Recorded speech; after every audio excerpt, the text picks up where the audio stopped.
years, 6 of them will be Nigerians, activists, entrepreneurs, influencers.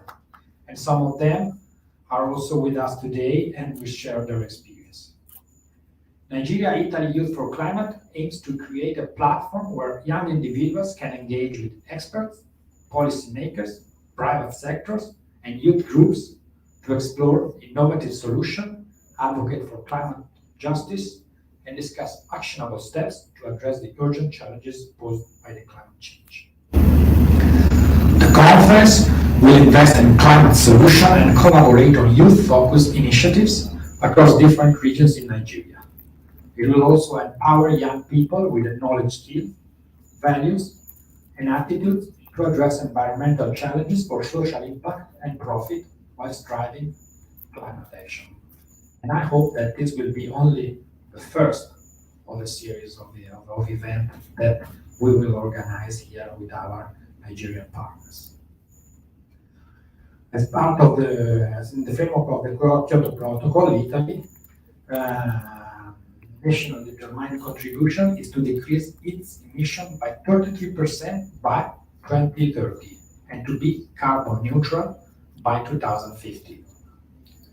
But in this endeavor, we cannot act alone. On this journey, we all sink or swim. For this reason, one of the key goals of Italian foreign policy is to engage with partners and work with them to find actionable and effective solutions.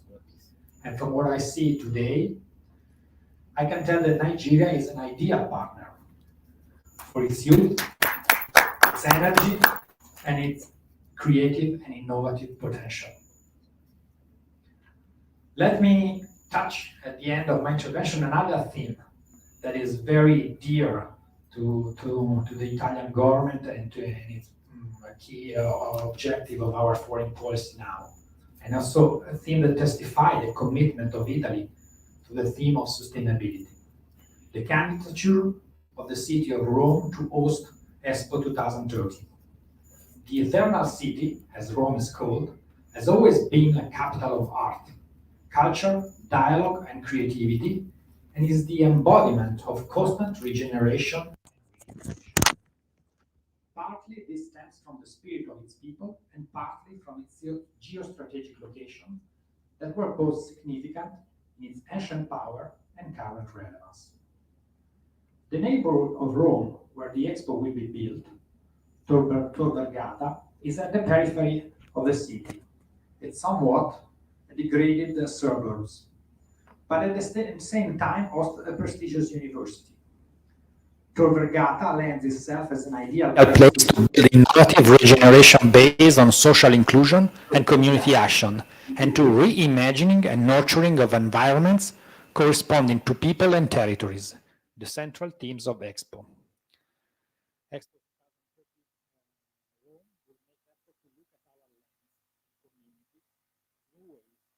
and showing how the regeneration of Tor Vergata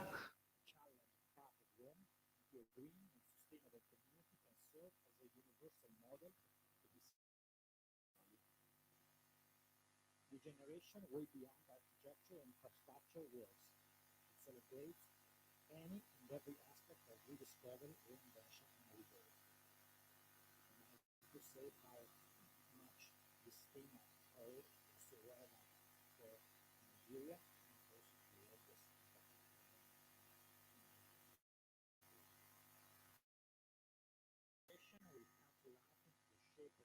Was refurbished into a 21st century knowledge center thanks to the innovative energy production, sustainable transport, and architectural models. The vote for choosing the city that will open within 2 months. I am very proud and happy to say that the Nigerian government already promised us support. But competition is fierce. Let me conclude by expressing a special appreciation for our partner initiatives, Mrs. Luke and Michael, for their help. They did a terrific job. Okay. I would also like to thank the Lagos government and the UNDP, our partner Youth for Climate at the global level, and all of you delegates who attend this conference in person today. I wish you all a very productive day, full of insights and inspiration. Thank you very much.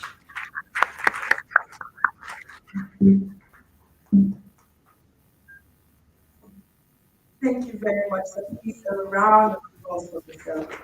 You don't understand what behind the scenes, what this is actually happening. Thank you so much for your dedication. Before starting the opening ceremony, I would like to recognize I'm very very excited. I'd like to especially recognize Mr. Amusa Bolaji, also known as Mr. Lati. You.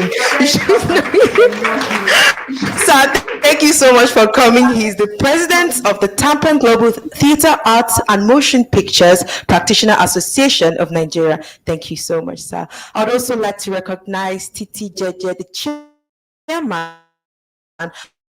of Tampan Guild of Directors. Thank you so much, sir, for coming. I'd also like to Mr.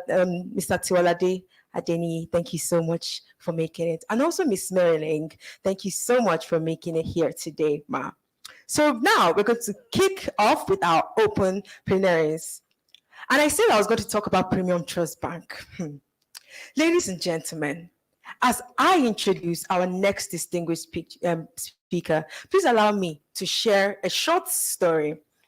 Premium Trust Bank has not only been a financial institution, but a catalyst for pushing forward the progress of our climate change project, which is ongoing at Novation.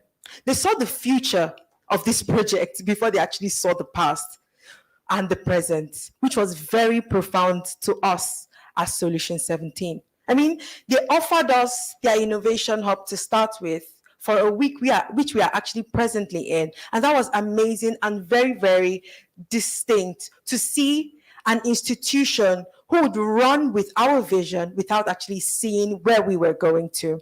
And just 2 days ago, we were actually hosted by the MD of Premium Trust Bank, Mr. Emmanuel Emefinim, and he hosted us with all gladness. The personal engagement from the MD of Premium Trust Bank underscores their dedication to youth-led driven climate innovation. With a loud round of applause, please welcome the MD of Premium Trust Bank, Mr. Emmanuel Emefinim, humbly represented by Mr. Shina Atilola,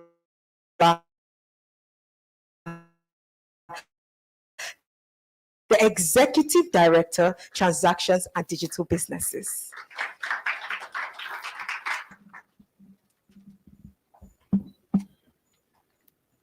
Good morning, ladies and gentlemen. It's a privilege to be here, and I'm so excited to be here. It makes me see a better future that provides a conducive and yet unborn. Let me start by saying I want to congratulate everybody that is here, and for those of you that are active participants. It's better we leave the earth a better way than we met it. The Consular General, Italian Consulate Lagos, Ambassador Ugo Boni, representative of Lagos State Government, esteemed members of the Italian Consulate in Lagos, Nigeria, and most importantly, the vibrant and forward-looking youth of our time. I stand here before you today, not just as a representative of the Managing Director, CEO of Premium Trust Bank, in person of Mr. Emmanuel Emefinim, CON, but also as an advocate, a supporter, and a believer in the untapped potential that our youth carry in reshaping our world for the better. I'm immensely honored and humbled to share my thoughts on a subject that is not just timely, but also timeless. The nexus of climate, finance, and the boundless energy of our our young generation. The current landscape is daunting. We live in a world where sea levels are rising, droughts are more frequent, and our biodiversity is under threat. Looking at the climate condition in Nigeria, climate disasters are happening at frightening rates. Flooding alone claimed the lives of at least 662 people in 2022, injured 3,174 others, uprooted over 2.5 million people, and destroyed 200,000 homes. According to the Nigeria Hydrological Services Agency, currently 128 local government areas in 32 of 30 states in Nigeria, including the Federal Capital Territory, are located in locations where they have high likelihood of experiencing flooding. Another 224 of the 744 local governments in the nation are located in areas where we have moderate likelihood of flooding, and 372 are located in areas with high likelihood of flooding. Floods, erosion, water pollution, and air pollution are posing a growing threat to Nigeria's more than 830 kilometers of coastline.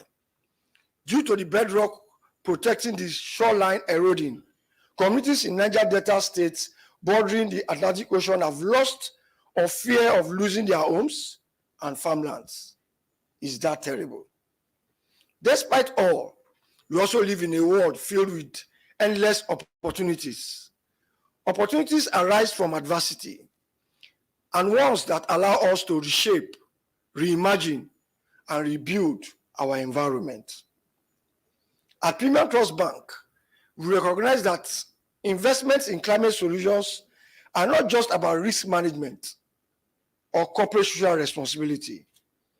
They are about pioneering a future that is sustainable and mutually beneficial to us all. A future where businesses don't just thrive, but also contribute to well-being of our planet. When we speak innovation, it goes beyond the next tech gadget or the next app. It's about innovative pathways to ensure that our children and even generation yet unborn, they are able to breathe cleaner air, drink purer water, and live on a planet that still gives them the opportunity to live in a beautiful and an environment that is so enticing. Yet, this is not a journey the youth must embark on alone. As pillars of financial world, our responsibility is manifold. We are here not only to fund, but to mentor. Not just to invest, but to inspire.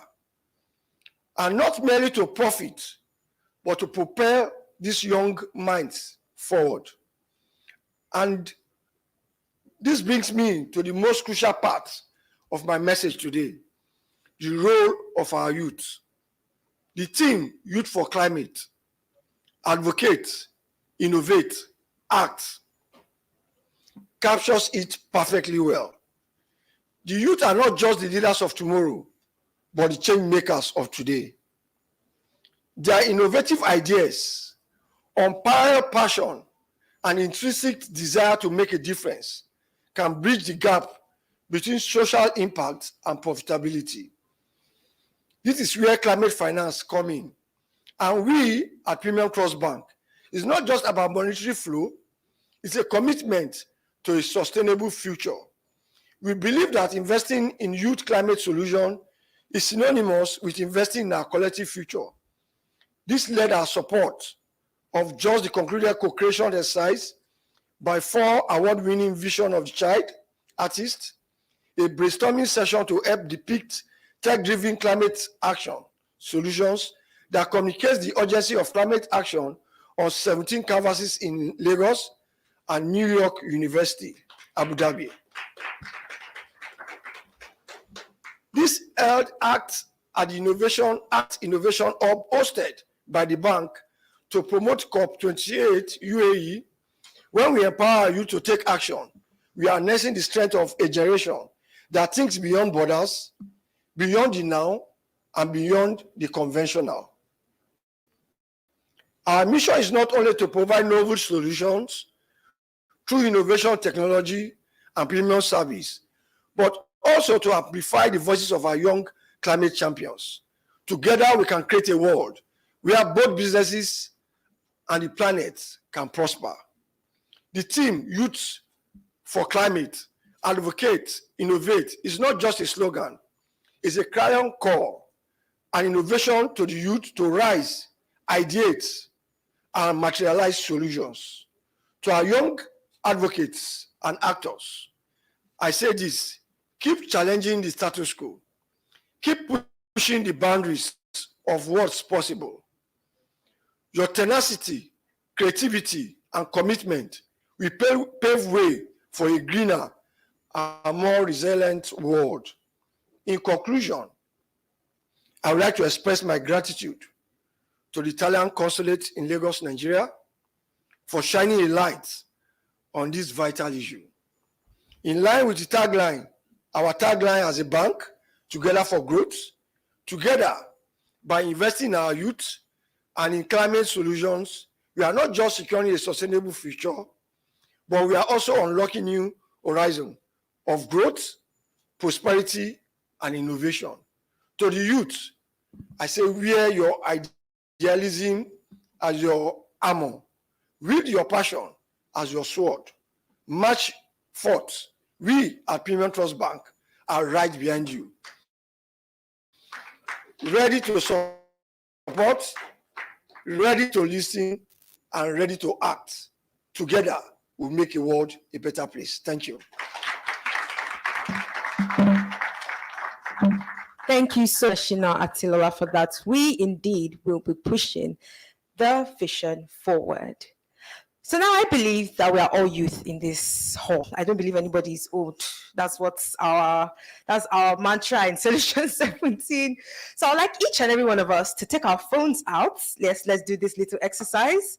Let's take our phones out and take a selfie with the person right beside you or in front of you or the whole crowd behind you and post, and let's use I'm also going to do this in my phone right here. Let's use the hashtag Youth4Climate event. Yes, thank you, everybody. I believe we're doing this.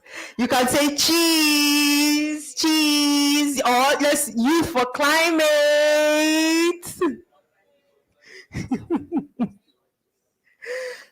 Thank you so much, everybody. I would also like to specially recognize our media partners, Ms. Nkiru Benita. Thank you so much for gracing this event, because it is so important for the media to push forward information like this, because whether we like it or not, without the media, nothing can actually be pushed forward. Nobody would hear what is going on in this event or any event at all without the media. So thank you so much, Ma. So right now, we'll take our next speaker, Mr. Omobalaji Gaji from the Lagos State Ministry of Environment and Water Resources, represented by Mr. Mike Bankole. Please give a round of applause for him.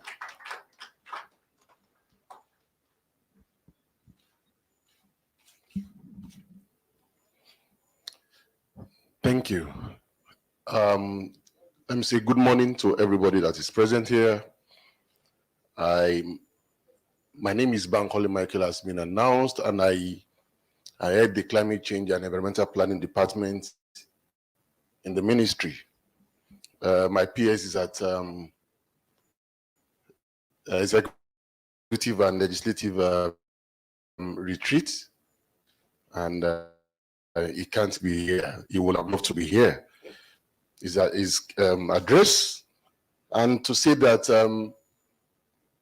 the ministry or the Lagos State government and Solution 17, and just 2 days ago, they were in Alausa for the painting that my dear brother just mentioned here. And we're working towards actualizing the dream that they have and to also propel the voice of Nigerians and the youth to the global stage. So I would like to lean on the existing protocol that has been established and just go straight to the address of my permanent secretary.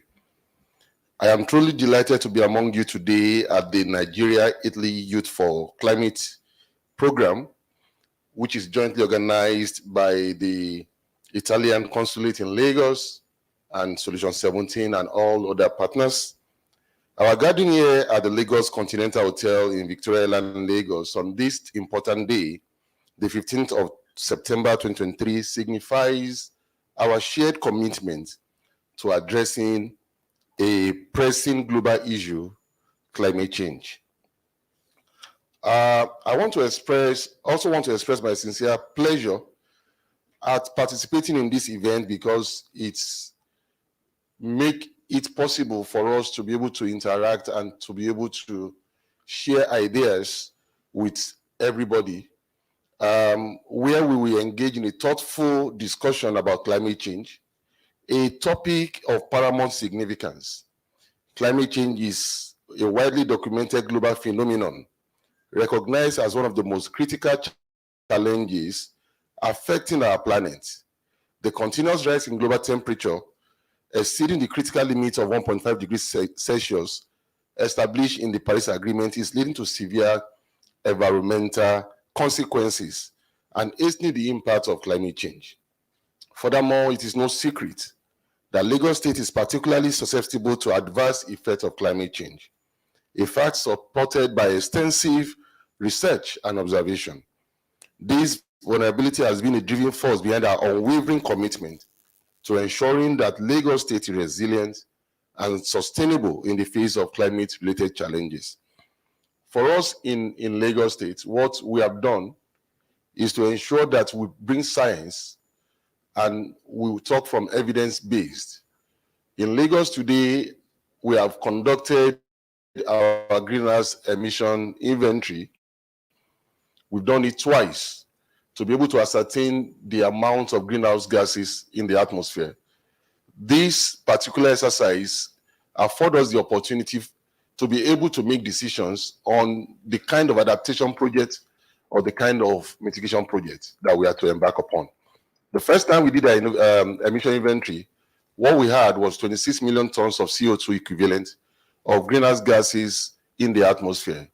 And particularly transportation stood out to be the greatest emitter of greenhouse gas. We have to repeat this year using 2019 data, and we got 25 million tons of CO2. And there's a significant drop in transportation, a significant drop in energy, but an increase in waste. What this tells us is that we are doing something critical in the transportation sector. We are doing something critical in the energy sector.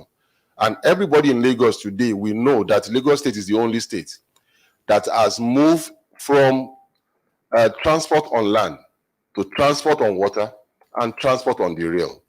And Lagos State is pioneering electric vehicles in the first of its kind in Nigeria. And these are the decisions that are coming from our climate science.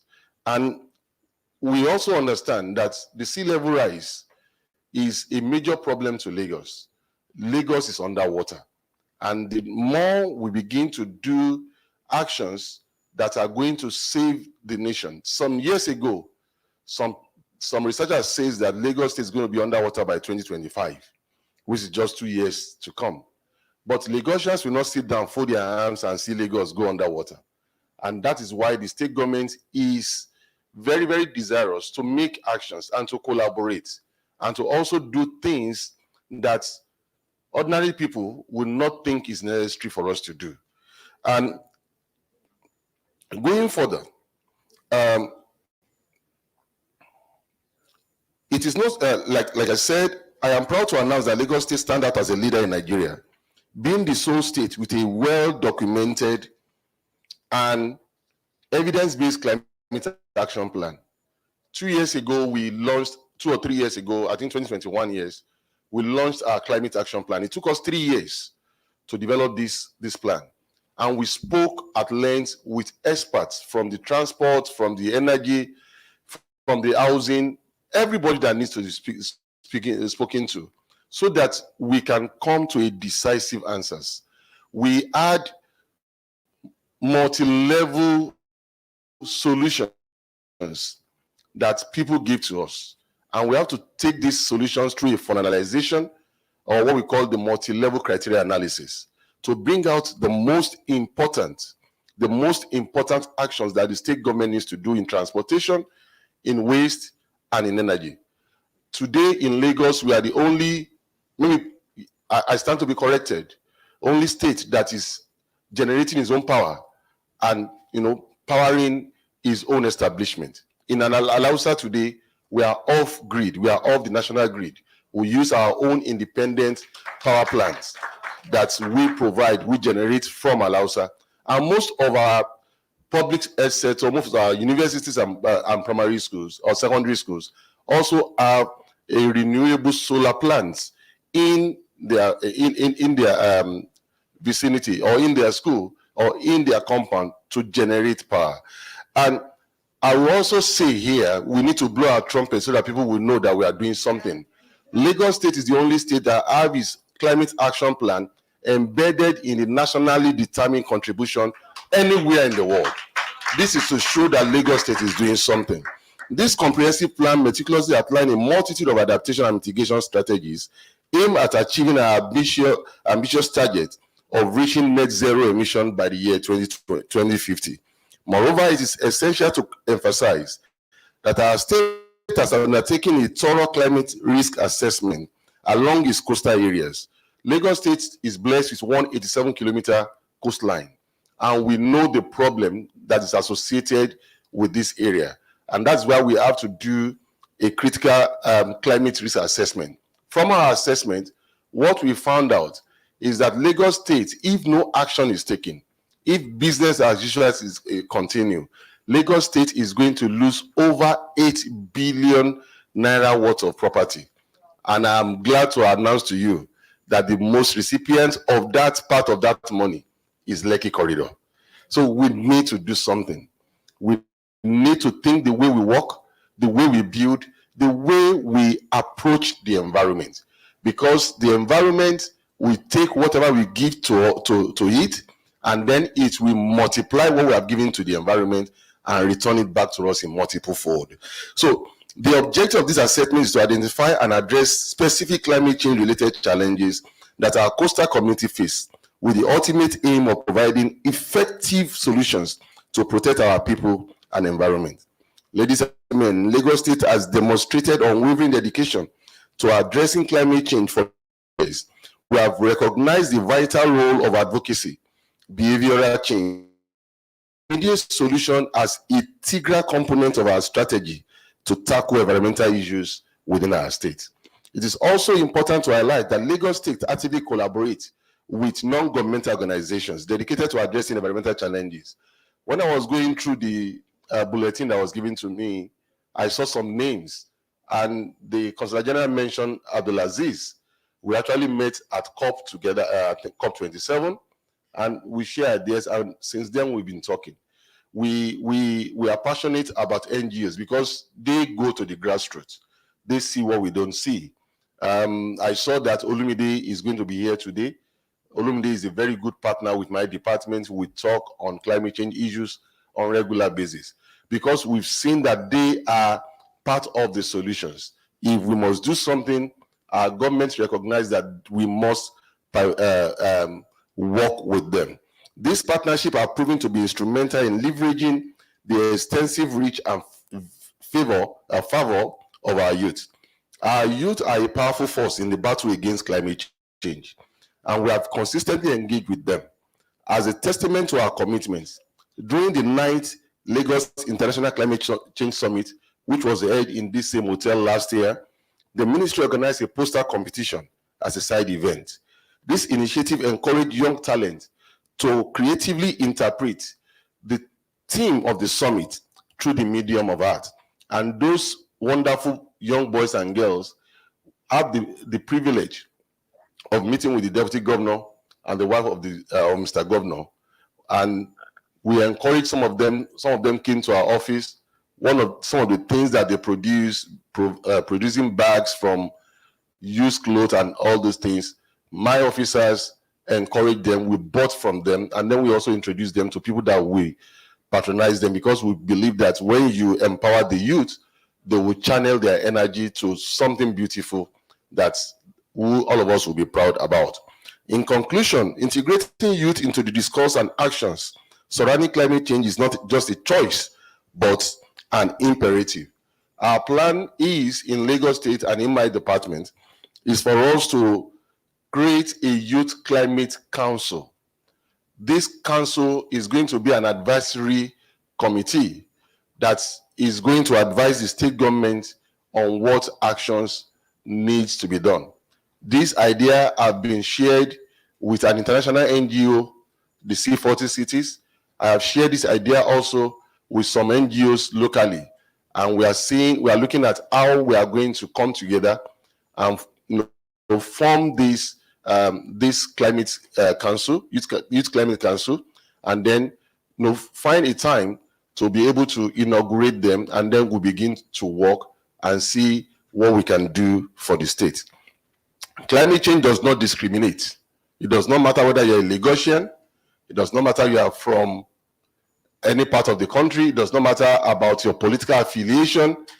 Climate change is equal to everybody, it does not discriminate. And it affects all segments of society, including our youth. Harnessing their energy and passion for change is vital for our collective success in addressing this global change. Thank you all for your attention and your dedication to the cause of combating climate change. The entire consulate will thank you very much. Premium Bank, thank you for engaging with my dear sister. We share a name together, Michael.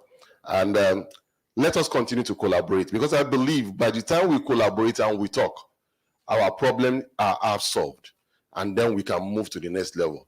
Nigeria can be what we want it to be. Lagos State can survive climate change if all of us we agree to work together. Thank you very much. Thank you very much, sir. Climate change does not discriminate. I think that was very profound. And we say that all the time, but the reality is it does not. It doesn't matter whether you are rich or poor, living in a mansion or not, it will still catch up to you if we do not do anything about it. Thank you so much once again, sir. So I would also like to recognize some very distinguished guests in person of Mr. Olasukomi from the Lagos State Chief Press Office. Please, a round of applause for him. Thank you so much for making it here today, sir. He was very, very helpful in pushing forward the issue of climate change and especially our project at Novation. The Lagos State Chief Press Office has been very, very helpful in this project. Thank you so much, sir, for your support. I'd also like to recognize Ms. Lantana El Hassan, representing the UNDP Nigeria. She's the head of exploration in UNDP Nigeria. But thank you so much, Ma, for making it. Please, a round of applause for her. I'd also like to recognize one of our speakers here today, Dr. Stephen Oluwatobi. Thank you so much, sir, for making it here. You would hear from him shortly. And last and definitely not the least, I would like to recognize, she doesn't know this, I would like to recognize, we call her the powerhouse of Solution 17. Please give a round of applause for Ms. Foluke Michael today. I think that should be louder because she deserves it, please. So we'll be moving on to our next speaker, Dr. Maurice Atoke, the CEO of the African Business Coalition for Health, humbly represented by Dr. Tiwalade Adeniyi, the Group Head of Sustainability and Strategies at FMDQ. It's one of our panel sessions today. So please, a round of applause for Dr. Tiwalade Adeniyi. It should be louder, please. Or is the energy dropping? Thank you, sir. Good morning, everyone. Yes, I'll be speaking on behalf of Dr. Maurice Atoke. She's unavoidably absent, currently in between trips. And I'll be speaking on her behalf. So I know that the initial speakers have talked a lot about climate change and why we are here. So I won't want to bore you on some of these details anymore or excite you with some further statistics. But on behalf of the speaker, what she usually loves to highlight is how can we ensure that the impact of climate change, the discussions cut across every sector. How can we ensure that whatever we talk about can actually be multi-sectorial? We shouldn't see the adaptation or mitigation measures of climate change to be restrictive to things around maybe emissions only or things around infrastructure or energy. We have to look at the multidimensional issues around climate change, how climate change is contributing to poverty, how it's contributing to health issues, and I mean, most importantly, even in our country here, how climate change actually contributes to food insecurity and especially even insecurity. A lot of research has gone into the impact of climate change on farmers-herders clashes. A lot of research has gone into the impact of climate change on increasing health issues, especially surrounding air pollution issues regarding lung cancer. And a lot of research has gone into all of that. And so for us, what we try to, for Maurice Atoki, what she always tries to bring out is, do not let us miss that multi-sectorial dimension when we discuss climate change. And I don't know if everyone in this room has seen the Apple video on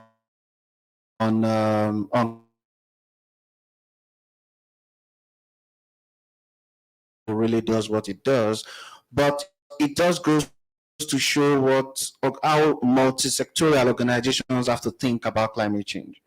In that video, Apple talked about energy.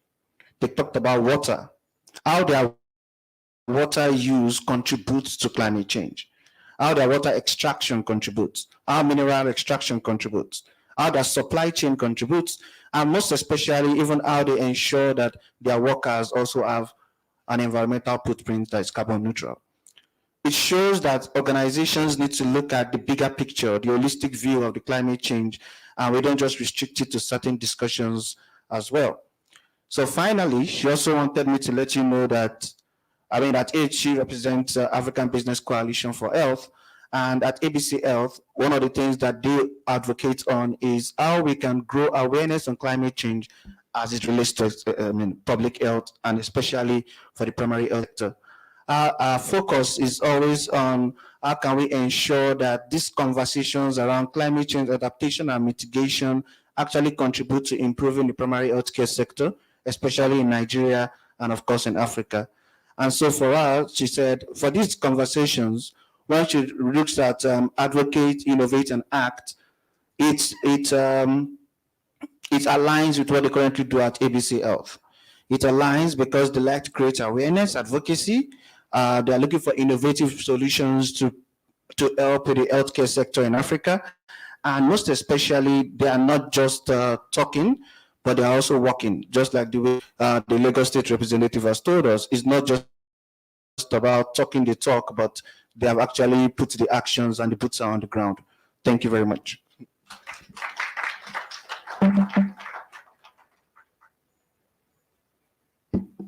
Thank you so much, Dr. Tiwalade, for that remark by Dr. Maurice Atoki. I believe you embodied her very well.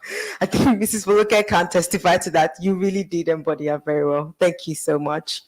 So now, without wasting most of our time, I would be calling on Ms. Ems Tusoma, the head of UNDP Lagos and Chief Innovative Officer of UNDP Nigeria, represented by Ms. Lantana El Hassan, the head of exploration at UNDP Nigeria.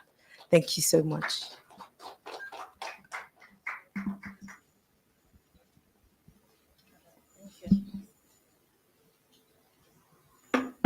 Good morning, everyone. It's a pleasure to be here. I'd like to stand on existing protocol, first of all, and then say that we're very happy here on behalf of the head of innovation, William Suma, who's also the Lagos office, as you've just heard, we're happy to be here supporting this event, which is co-led by the government of Italy and the UNDP, and which is co-shaped with several strategic partners and visionaries, some of whom I'm very glad to say are also in this room today. So thank you very much for coming, for supporting, and for your presence. The objective of the Youth4Climate initiative was to be a global platform, which a global initiative which supports young people who are leading climate actions in their own context, in their own communities, evolving solutions that are fitted to their context, that take advantage of the intrinsic knowledge they have of the challenges in their communities and the opportunities that also exist, whether these are systemic, structural, or most importantly, the human resources that exist in those communities. And the knowledge of our context, which we often also take for granted because it's, should I say, environmental knowledge, but which often doesn't get factored into program development or solutions development. So this initiative is actually a systemic support for people working in those spaces, trying to close the gaps between emerging solutions and the problems that they face critically around climate change. So it's tailored to our communities. It's more about local solutions. And it also includes direct funding opportunities for solutionaires and visionaries in this space. About 7,000 members joined the Youth4Climate platform last year. We're also happy to note that several Nigerian submissions made it all the way through to the finals of this competition, and that several of them, including one of whom I know, I will not call her name, only if we get to do that later in the day, who's here, actually made it to the finals. Of course, the results are going to be announced at COP28. But what it does say is that there are opportunities and there's recognition for the efforts, for the initiatives that are put forward by people in their own communities in little ways to actually address the problems as they feel it. So UNDP, which joined this initiative in 2022, also supports locally innovation efforts. Our Lagos office was launched just about 3 weeks ago. I'm happy Ugo Boni was there. And this is a systemic effort which is supposed to champion initiatives, not just the city of Lagos, but across the country, to spearhead innovation and to support young people who are working in different spaces or who are looking for alternative ways to address existing very deep-rooted issues. The Accelerator Lab, which I'm a part of, has also been involved in some of those initiatives. And in our case, we're working around adaptation for smallholder farmers. So really what it is that you have concerted effort amongst different types of partners all put together. We're very happy to hear about what the Lagos state government is doing and also always open and happy to collaborate with them. So what we'd like to do is use this opportunity to appreciate the partners that have supported the Italian embassy, as always. Foluke, thank you very much for your support. Premium Trust Bank, and of course, Lagos State Government, which hosts us and which takes an active part because of our heightened exposure also to the effects of climate change. We say thank you, and we ask for more submissions this year, more engagement from the youth. We're opening calls for 2024, and we hope that there'll be many more submissions from young Nigerians who have taken critical interest and who are actively participating in evolving and developing solutions. So thank you very much today. We're looking forward to very fruitful, productive engagements, and we're happy to promote these as well on our own platforms, Altogether United for Development. Thank you. Thank you so much, Ms. Lantana El Hassan, for that. And I think I should say, see you all in Italy. I'm saying it's, I'm speaking into my future. We will be seeing you in Italy. Thank you so much, Ma, for that. So right now we'll be diving straight into our first panel discussion, and the thematic area is advocates. And I trust you all found our opening plenaries and our keynote speakers very insightful and motivating. And as we delve deeper into the Youth4Climate events, it's time for us to transition into the first theme. We can see it here, advocate. And I want to remind us all that advocacy is the driving force behind change. And it's about raising awareness, mobilizing communities, and pushing forward for policy reforms that protect our planet. Our esteemed panelists for the advocacy session represent diverse perspective and experience in advocating for climate action. So without further ado, let me welcome, please make welcome Ms. Titilayo Abaniwanda. Please. Also, we'll be having on this panel Ms. Marilyn Obasai Osula. Please a round of applause as I call each and every one of these speakers. We'll also be having Ms. Grace James. Next, we'll be having Ms. Tolulope Benro. And last but not the least, we'll be having Ms. Joy Egbe. Please a round of applause for her. And I'll be moderating this panel. Please welcome our project specialist at Solution 17, Ms. Oma Wogo.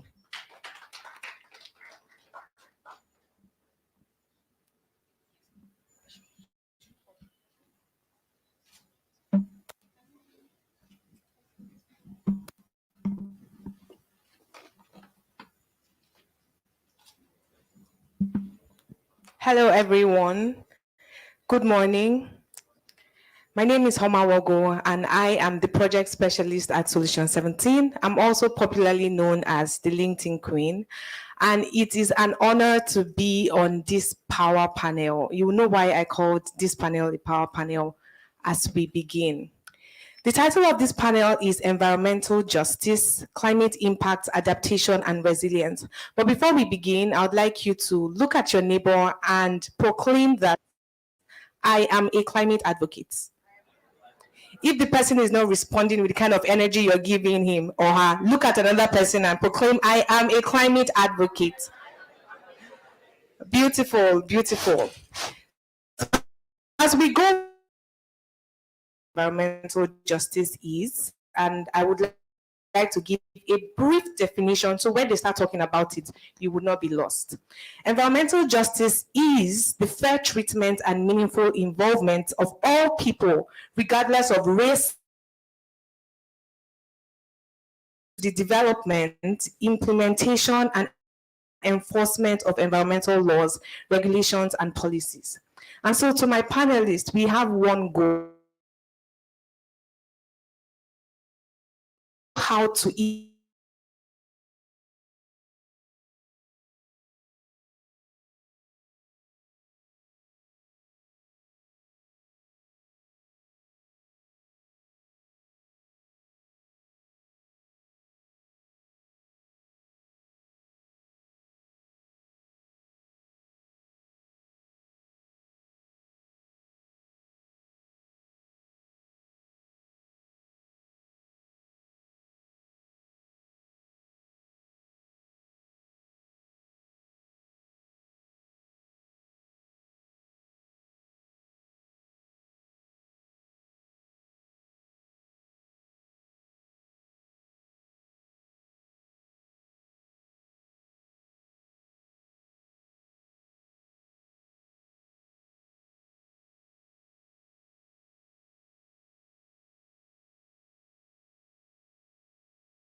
teacher then was talking about was it was very complex. When he spoke about the depletion of the ozone layer, I was thinking like that there was like a cloth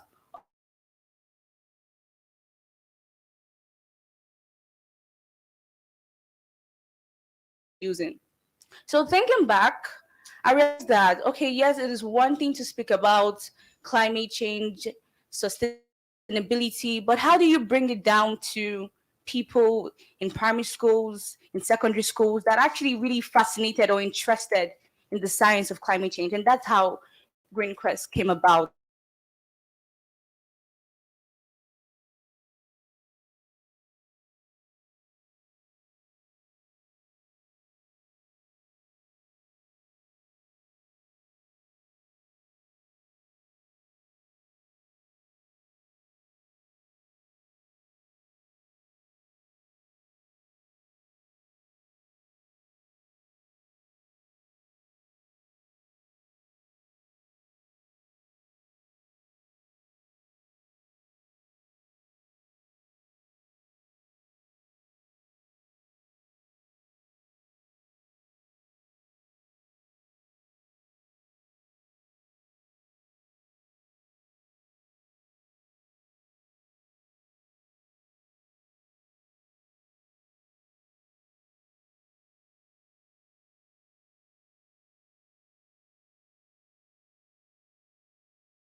Thank you very much. You heard about climate change in your primary school.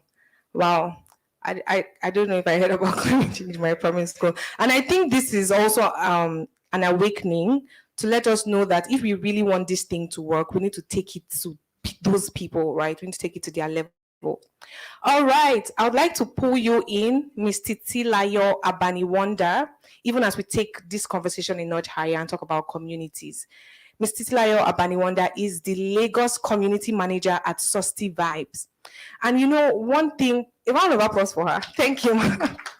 One thing that we actually need to understand is that for us to push or advocate for any cause, we need to utilize the power of communities. And I'm reminded of this quote by Kelly Harrell, which says, "We don't heal in isolation, but in communities." Climate change is something that's caused a lot of disasters, as some of the speakers have said. And if we want to heal, we can utilize this subject matter of communities. So, Mr. Titilayo, I learned about the World Cleanup Day project you guys had at Susty Vibes, and you had it in Kwara, in Lagos, in Abuja, and River State. So I want you to tell us, for people that want to replicate those kind of projects, how are you able to mobilize these communities, especially the marginalized communities? All right, good morning, everybody. Thank you so much for having me. It's such an honor to be here this morning. And I'm so glad that I'm in this panel session, with young people who are passionate about driving climate action. Please, a round of applause for yourselves. Celebrate yourself for being here, because having conversations like this shows that we have pathway to the solutions that we want to bring to fight climate change. So at Susty Vibe, we believe in the power of community. We believe in the power of bringing volunteers and people together to make sure that we advocate for climate action.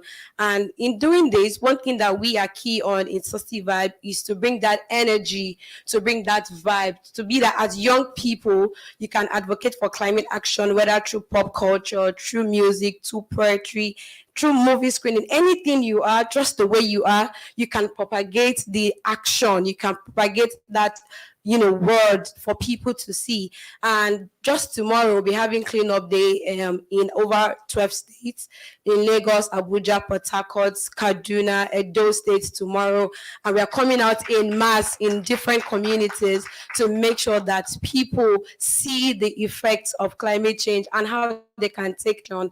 And the unique thing that we do at Susty Vibe is to communicate in their language, to make sure that these people hear us. So when we speak to people in Rivers State, we don't go them telling them about green missions and all of those things. We speak in the language that they understand because we relate to them down to their community. We have one-on-one interaction with them before the World Cleanup Day. We tell them the effect of their actions and what they can do. And the amazing thing is we don't just tell them what to do, we also show them how. So when we have the advocacy team in front, we also have people doing the, so they see what we are doing and they see what we are saying and they see the effect. You see a lot of the community want to even be part of what we are doing. They will say, oh, you guys are doing, well, I want to be part of this community. You see the vibe that we get from them back because we are engaging them and then we're bringing them down to where, we're going down to where they are, and then it just embraces all of that. And another thing is we understand that some of these communities are the receiving edge of these actions. So one thing that we try to do is we try to bridge that gap to let them know that, okay, this is what we are doing and this is the power of the collaboration that would help this community to actually move from where they are to be at that place where the impact is not so much. So when we come to a woman, we tell her how the effect of plastic pollution and how we can actually cause flooding in her house. So when she has that mindset and that understanding, even though she's at the receiving end, she don't understand that she also has a part to play. That's the power of the community and that's the power of the engagement that Susty Vibe is hanging on. And then tomorrow we'll be coming out in masses in Lagos, Abuja, Port Harcourt to make sure that we continue to preach for climate advocacy and environmental sustainability and also do the action. It's not just for us to talk and tell them, but when they see us do it, they actually want to do that as well.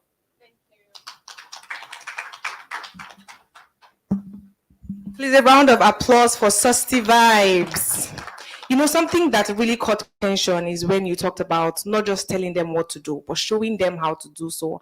And I believe that the internet has made a lot of advocates just come, tweet, this is what you're meant to do, 10 things you should do to save the planet, but most of them are not showing people how to do so. So a shout out to Susty Vibes. And the entertainment angle too, because I spoke at Lagos Model United Nations at Unilag, and something most of the delegates and students were saying is that they see climate change as something boring, right? They don't want to associate with this because they'd rather do something more fun. And seeing you talk about how entertainment can be intersected with climate change is very interesting. Speaking about communities and advocacy, there's no better person to bring in now than Tolu Lopegbe-Nro, who is a social impact activist. Hello, Tolu. It will interest you all to know that Tolu was one of the winners of the recent International Climate Policy Solution Competition. Please, a round of applause for Tolu. You see why I said this is actually a power panel. All right, Tolu, since you're a young activist, right? And one thing that's very common with young people is migration. Some people call it the Japa syndrome or whatever they want to call it, right? And I want you to practically let us know, right, the impact of climate change on migration, especially with regards the recent 2022 flooding. I think it was Mr. Titilola that talked about it, right? How do you think that climate change has been instrumental in climate migration? Thank you.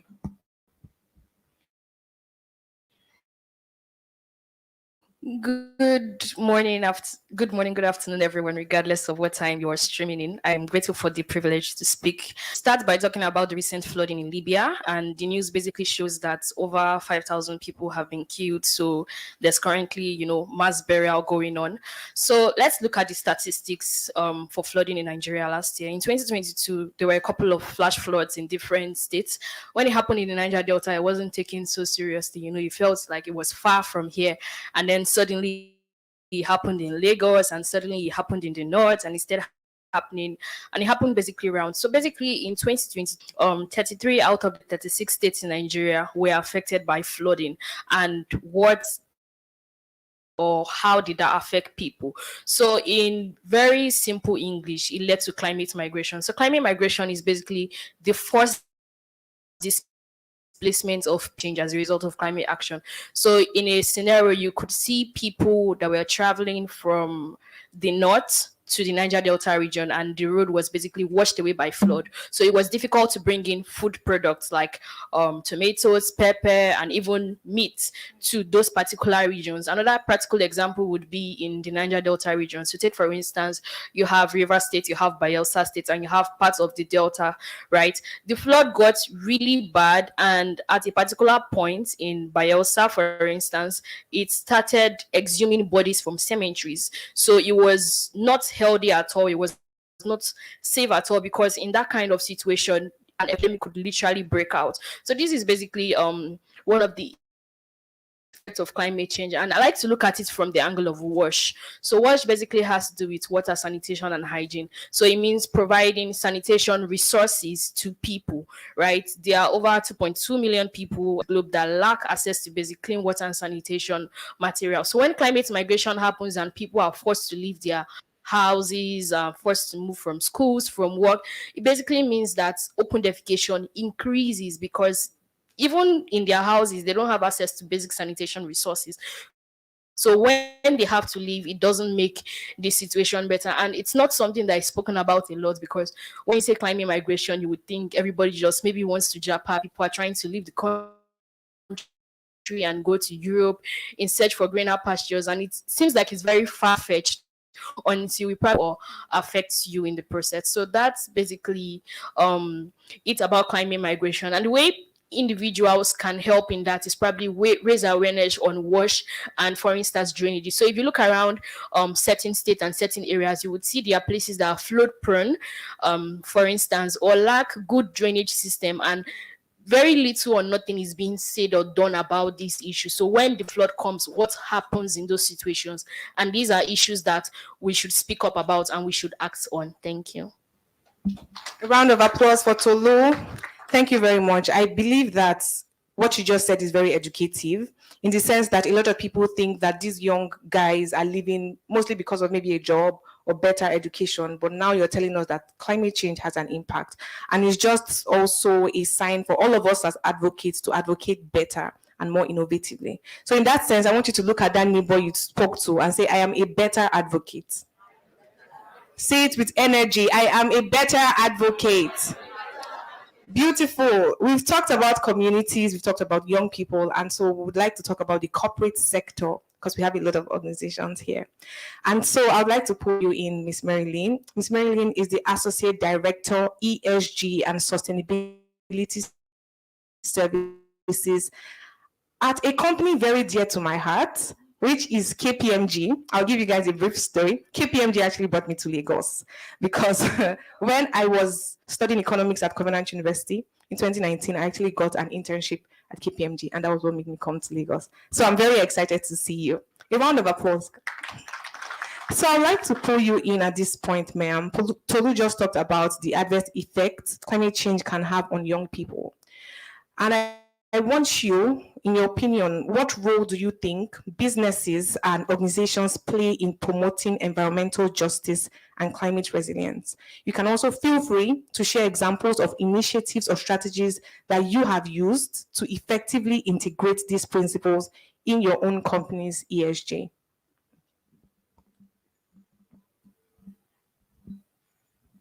Thank you very much. I'm really excited to be here.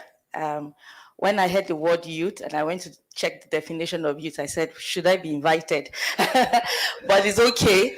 I think for me, it's about walking the talk. One of the things that we preach to corporates as a consulting firm is that your new customers are going to be the Gen Zs of today and the Gen Alpha, my children and co. will be your new customers. So the earlier you begin to integrate in their conversations and speak to them, the better for you. The earlier you begin to understand how they're thinking, the better you begin to innovate products that would be very good for them. So on climate, first let me thank the organizers of this program. I'm indeed honored to be here. I'm very excited with all I've heard from Lagos State, from the consulate of Italy, and from Premium Trust Bank. It was very, very sweet. I'm sure you saw me smiling and clapping in this race for a couple of years, and I have come to see it grow over time, to see how Nigerians are opening up to it. From the time I traveled with a corporate CEO and I keep saying the story. And he saw me reading a book on SDG. I'm sure you know that's what this means. And he started laughing at me and said, "Are you not from KPMG?" I was like, "What is SDG that you're reading?" I started to talk to him, and he said, "I don't care about that. I just want to see my profits. I don't care about waste or energy." That was years ago. But today, this CEO is driving sustainability in a very constructive way. Sustainability in itself, it means that we are taking care of our present need without compromising the needs of future generation. So it's no-brainer to see the youth advocating for sustainability, because it is climate change itself that brings about the need, climate change and climate action that brings itself the need for sustainability. So I am very happy to see youth advocating for this, not just the lighter, but I'm seeing Nigerian youth advocate for climate change. So please clap for yourself. This is really nice. And it is not far from what you understand about the Nigerians and the United Nations Sustainable Development Goals, which talks about bringing in not just government, public sector into this discussion of climate change and development, but bringing everybody in.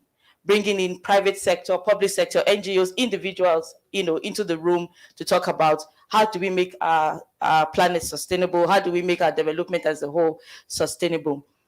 I have been in many rooms prior to this where we're talking to climate change. We're talking climate change to lawyers. How many of you can relate to that? We're talking climate change to people in the real estate sector. I've been in rooms, so you see me wearing so many caps, trying to talk to them about climate change in the real sector, climate change to the finance sector, climate change to the we just finished with the plastic and manufacturing sector 2 days ago. So we've been talking to so many professionals in different sectors, so it's been interesting.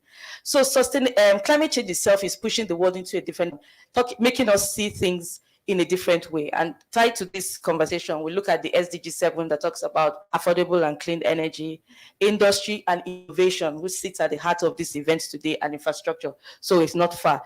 Climate actions, a lot of the discussions today are climate actions. Sir, from Lagos State, this is, what you said today, you need to preach it more. I don't think people really know about it. You need to preach it more, actually. I couldn't even believe I was hearing what you were saying. And so please, you need to say this more for people to understand these climate actions and probably help others scale. Partnership for goals. I'm happy to see a lot of partnership happening here from the consulate, from different sectors of the world, and then decent work and economic growth. So youth here, climate change can create jobs. How many of you believe? We've just finished a talk on green jobs. This is me talking from being a consultant to businesses. A lot of businesses have started what they call aligning themselves to their sustainability agenda. So many of them are either aligning to SDGs or aligning to the new regulations. How many of you know we have a new Nigerian Climate Change Act? Yes, thank you for that. So there's a Nigerian Climate Change Act, which has been signed and is going to take effect as the ministers settle in, because most of them are part of the council to get this implemented. So part of the things corporates are doing, we are driving regulations, we are speaking to the regulators in the sector. And we are pushing for this because we particularly feel that it's going to impact our economic development. And the key part for Nigeria is finance. How many of you also understand that when it comes to finance, Nigerians will open up? So as corporates, there's something we refer to as sustainable finance, and it's really one of the key drivers of taking climate actions, very important in Nigeria. And I say to you, this sustainable finance is not just sitting in the banks. The insurance company talking about it, investors are talking. In fact, I just came back from Abuja with the Association of Stockbrokers, and just wanted to say, how do we come in?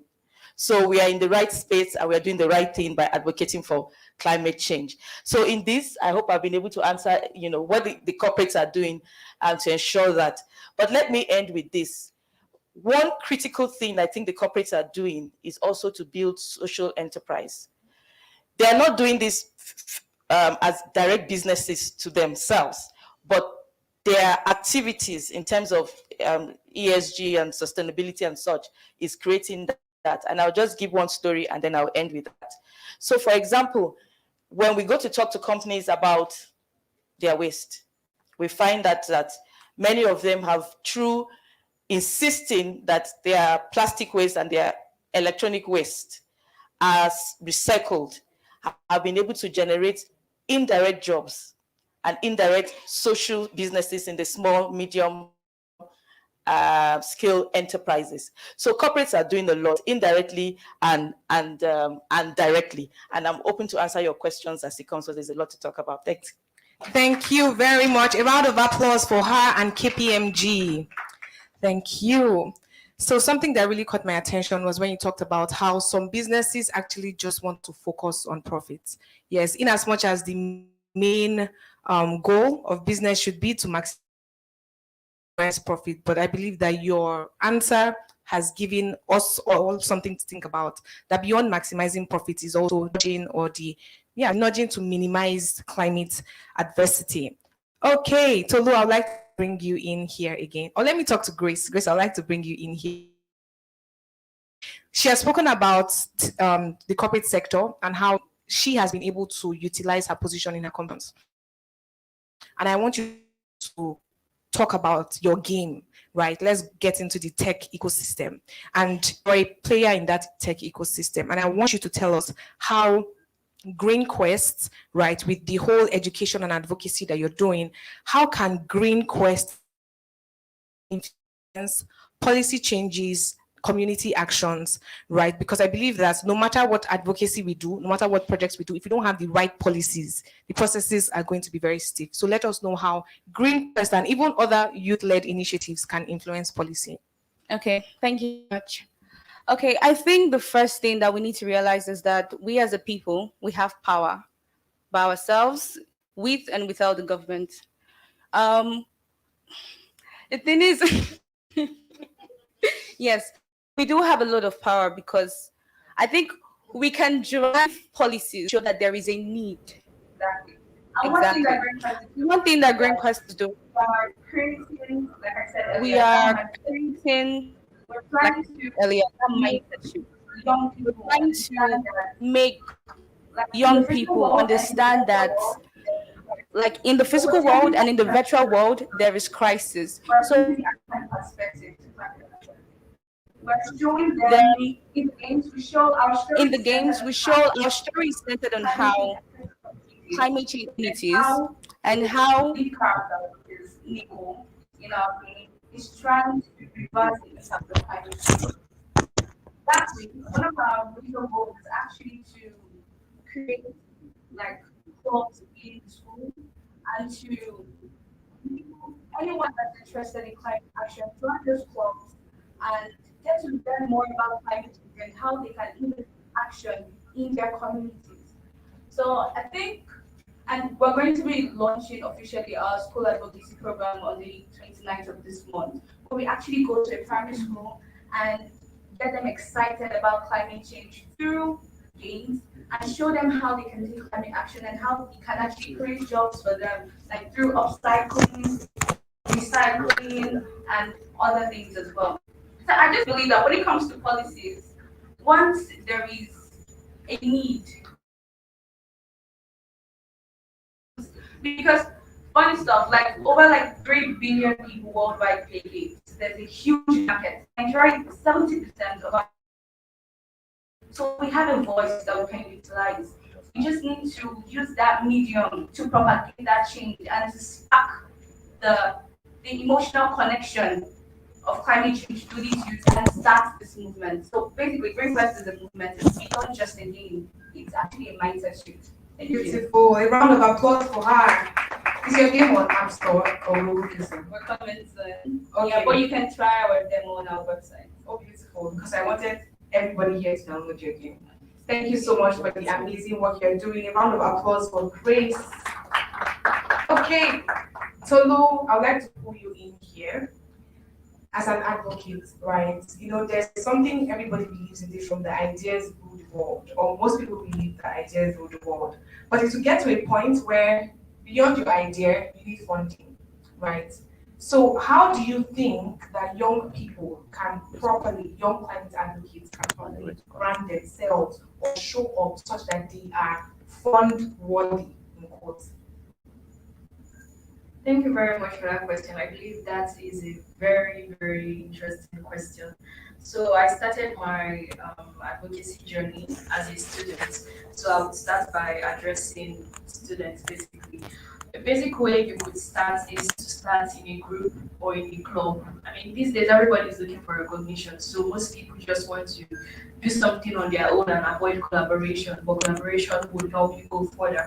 So it's important that you belong to a club, maybe an SDG club, an actors, um, Model United Nation, or just basically things around the SDGs because you learn and then you learn more than the SDGs, right? So you go ahead to learn basic things like finance that you will need eventually in your social enterprise, which you may not be studying in school at that particular point in time. The next thing I would say is storytelling. If you are carrying out a project and it is not properly documented, like Homer would say, if you don't scream about your work, nobody's going to scream about your work for you. Nobody's going to know what you're doing.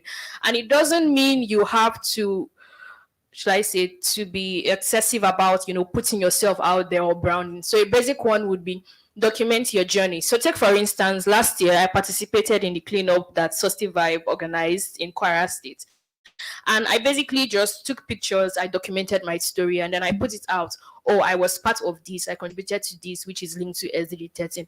It would sound like one simple action, it would sound like one small thing, but when you continue with those little action, it becomes something big. So on LinkedIn, for instance, you can even write an article. So you could write an article and have your pictures and document it, and you don't know who is going to go back to look at those things. Another one is having the right enterprise, right? So you're not doing it just for profit. Thank God we have social entrepreneurship. So you're trying to solve a problem and you're trying to make money at the same time. So having the balance such that your business model doesn't suffer is also a very important one. And the next one is obviously applying for opportunities. So many times people apply for opportunities and they think the first opportunity you apply for, you're going to get the grants or the award, and it probably doesn't work that way. Last year I got over 50 rejection emails generally. Wow. That's from January to December, yes, because I put in for a lot of things and I had my numerous wins, for instance, but it didn't stop me from applying for the things I applied for. So if you make an application process, don't just throw it, don't just sit down on a Google form and fill the form at once. Be intentional about it. So for instance, I have a folder on my system, it's called Growth, and inside Growth I have maybe 2021 or 2022, and inside 2022 I have an application. So for instance, Youth4Climate, I can decide to apply for that, and I open it, I look at the questions and I answer them systematically on a Google Doc. That application may not get you in for Youth4Climate, but it could get you in for something else. So regardless of how many no's you get, keep trying, keep pushing. And the thing about grants is people want to see what you are doing before they give you money. It's very hard as an individual to get a grant when you are not an organization, but it happens. I won from Leap Africa, that's the Nigeria Youth Future Fund, and it's my first individual grant. And I remember I'm just wowed by how I was able to do that because I was intentional. I kept talking about what I wanted to do and I kept documenting, even though I didn't necessarily have a pilot for that project. So if somebody comes to me and says, oh, you can't get a grant because you're an individual, I would say I can get a grant because I have done it and I have been able it. So these are just basic steps that you could put in place to ensure that you get the right funding. And when you get the funding for your project eventually, please be accountable. Let integrity speak for you. If you get a grant, for instance, 1,000 USD, and based on exchange rates, you know you cannot fully implement this project. You have seen the contract. As a person of integrity, it is okay for you to reach out to the organization and say, I can't implement this project. And if you time frame of implementation to get another grant to support or further funds and you can't support, please return the money. It just presents you as a person of integrity, and in the long run, when something else comes up, they would remember you. Even if they won't even give you, they would put you on something else because they remember that this person is a person of integrity. It's very common to say that, oh, there are no jobs, there are no opportunities. But people are looking for people of integrity, and you may be there, but if you're not a person of integrity, then it becomes hard for you to access these opportunities. Thank you. Wow, Tolu, 50 rejections. That's a lot. Your heart must be very strong. However, however, I see rejection as a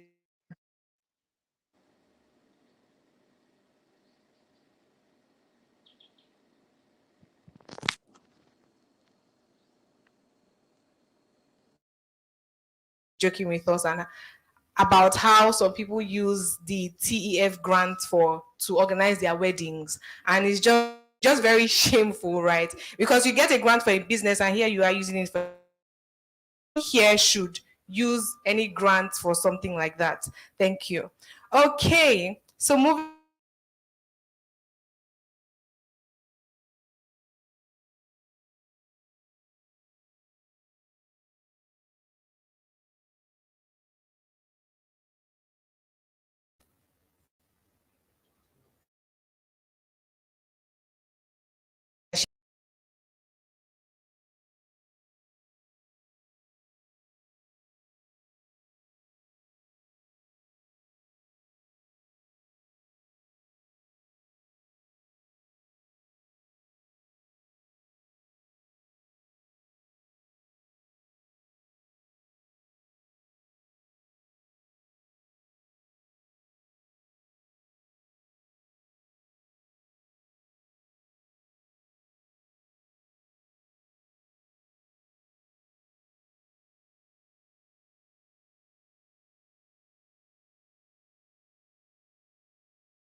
Hello.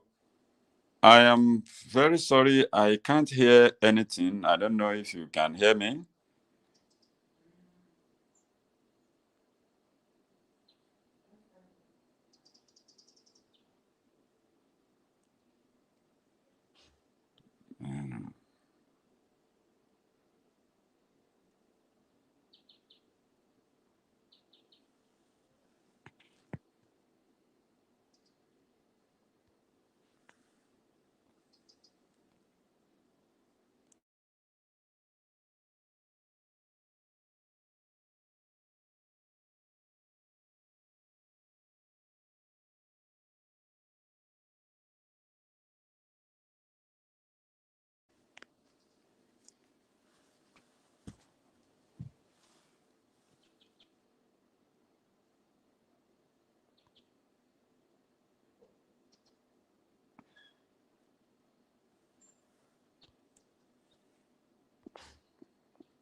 This is sad. I can't hear anything. I was hearing, I was following the session. I was hearing everything, but all of a sudden now I can't hear anything.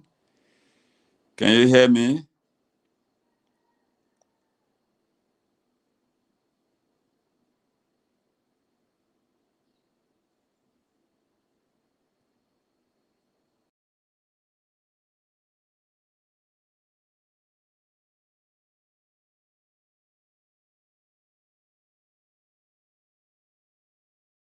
Through, okay, how are we contributing to climate change? So if like in oil and gas, you know what it is. If you're in manufacturing, you know what it is. So when we finish that, we then go into the next step, which we call the what we call the materiality assessment. Materiality means what are the material things, okay, is benefiting from climate action, which is opportunities, or suffering from. So when we finish with the materiality, it becomes so relatable. You see people drawing what we call their materiality map. This is our strategy. This is our objective. So those objectives will be so tied to your business model, will be impactful because it is tied to what you do every day. And it also be actionable, right? So when people then do those strategy, I tell you from there, we have no control what happens. The innovation is amazing. The program designing is amazing. Sometimes before we walk out of the place, you who started this conversation with them look like you don't know what you're doing. And I'm hearing a lot of them in this conversation already. It's amazing. I've seen so many things that I'll go home and say I've learned from this particular client. We've seen people convert their waste to animal foods, and people coming to almost prostrate in front of the company, giving us an income. So many things have come out of those things. So you just need to make sure that you understand what you're contributing to climate change, what the climate actions, of course, are contributing to your business model, and sit as a company to advocate, innovate, ideate. I think that when people can tie whatever subject matter to their opportunities and risk, like you have talked about, it's easy to understand something when I understand what is in it for me. And I think this is something most organizations need to understand. And I believe that you can also take us on a masterclass because people need help. And a lot of these courses are not really accessible. We need companies that are already able to do this efficiently to help other ones that are coming up. Okay, Mr. Shemiye, please, can you confirm that you can hear me? Yeah, I can hear you now. Can you hear me? Can you confirm that you can hear me? You can put it in the chat or you can unmute and talk to us. Yes, I can hear you. I am He can hear? unmuted and I am. Can he speak?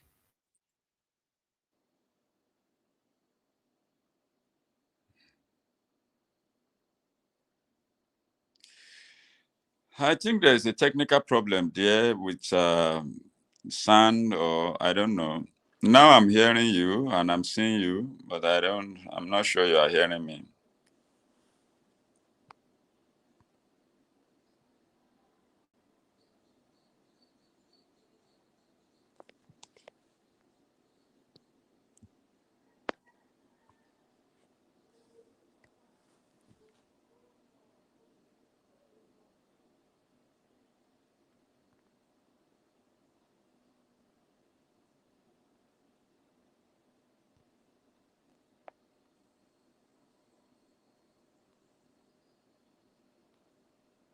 Helped him was that on each day he had like a 30-day challenge, and every day he was posting pictures about what he had been doing over the years, and at day 30 he was able to raise money.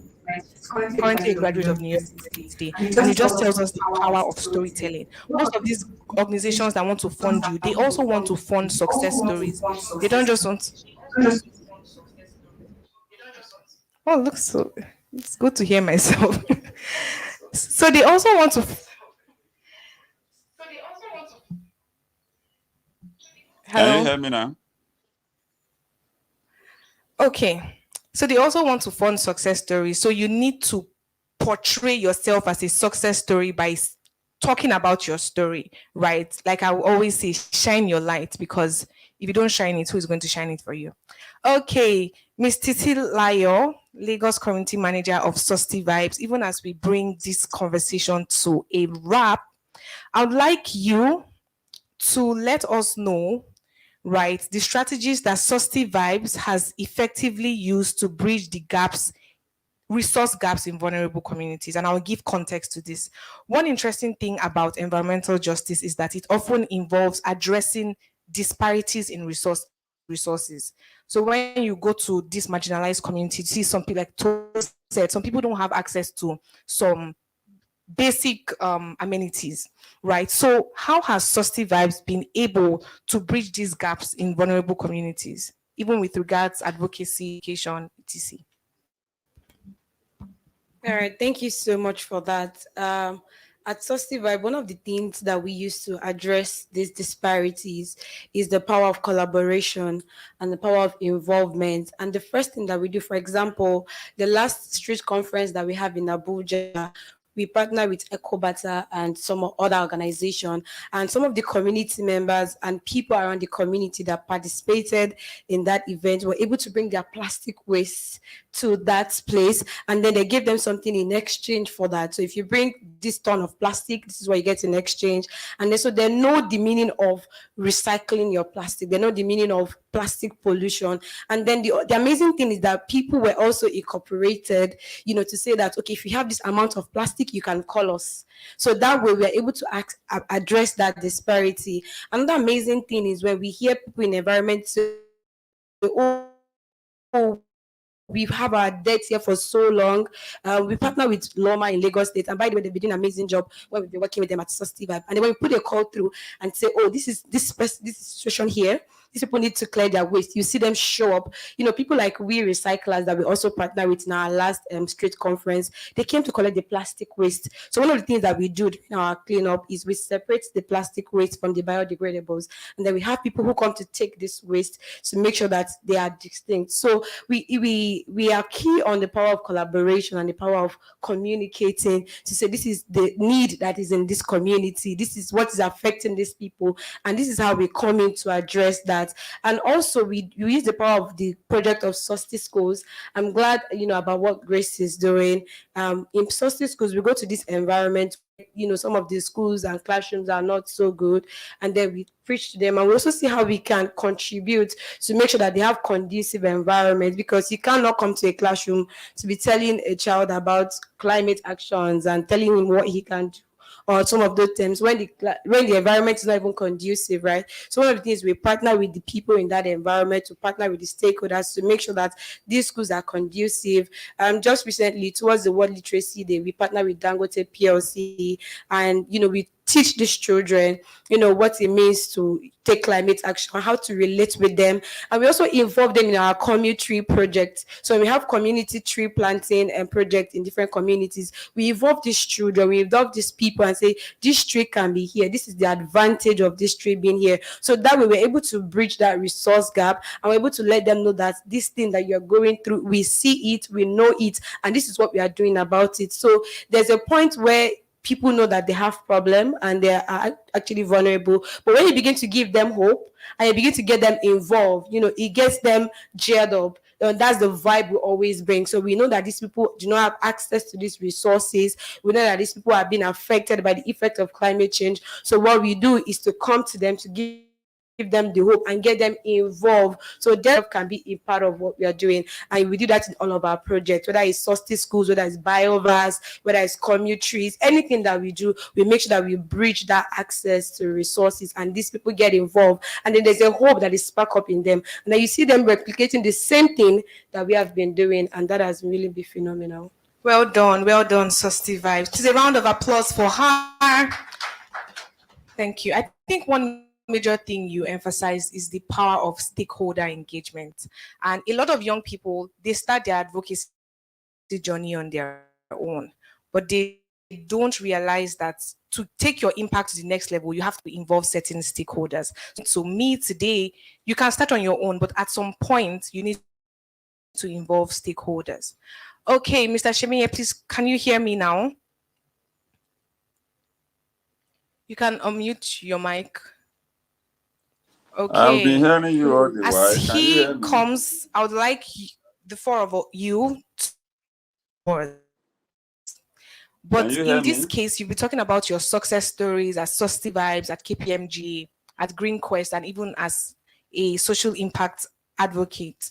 But now I want you to talk about your challenges from the lens of your challenges, because I believe a lot of young people here, organizations here are also facing some challenges. From the lens of the challenges you faced in your own advocacy journey, what's your last words? So we can start with you, ma'am.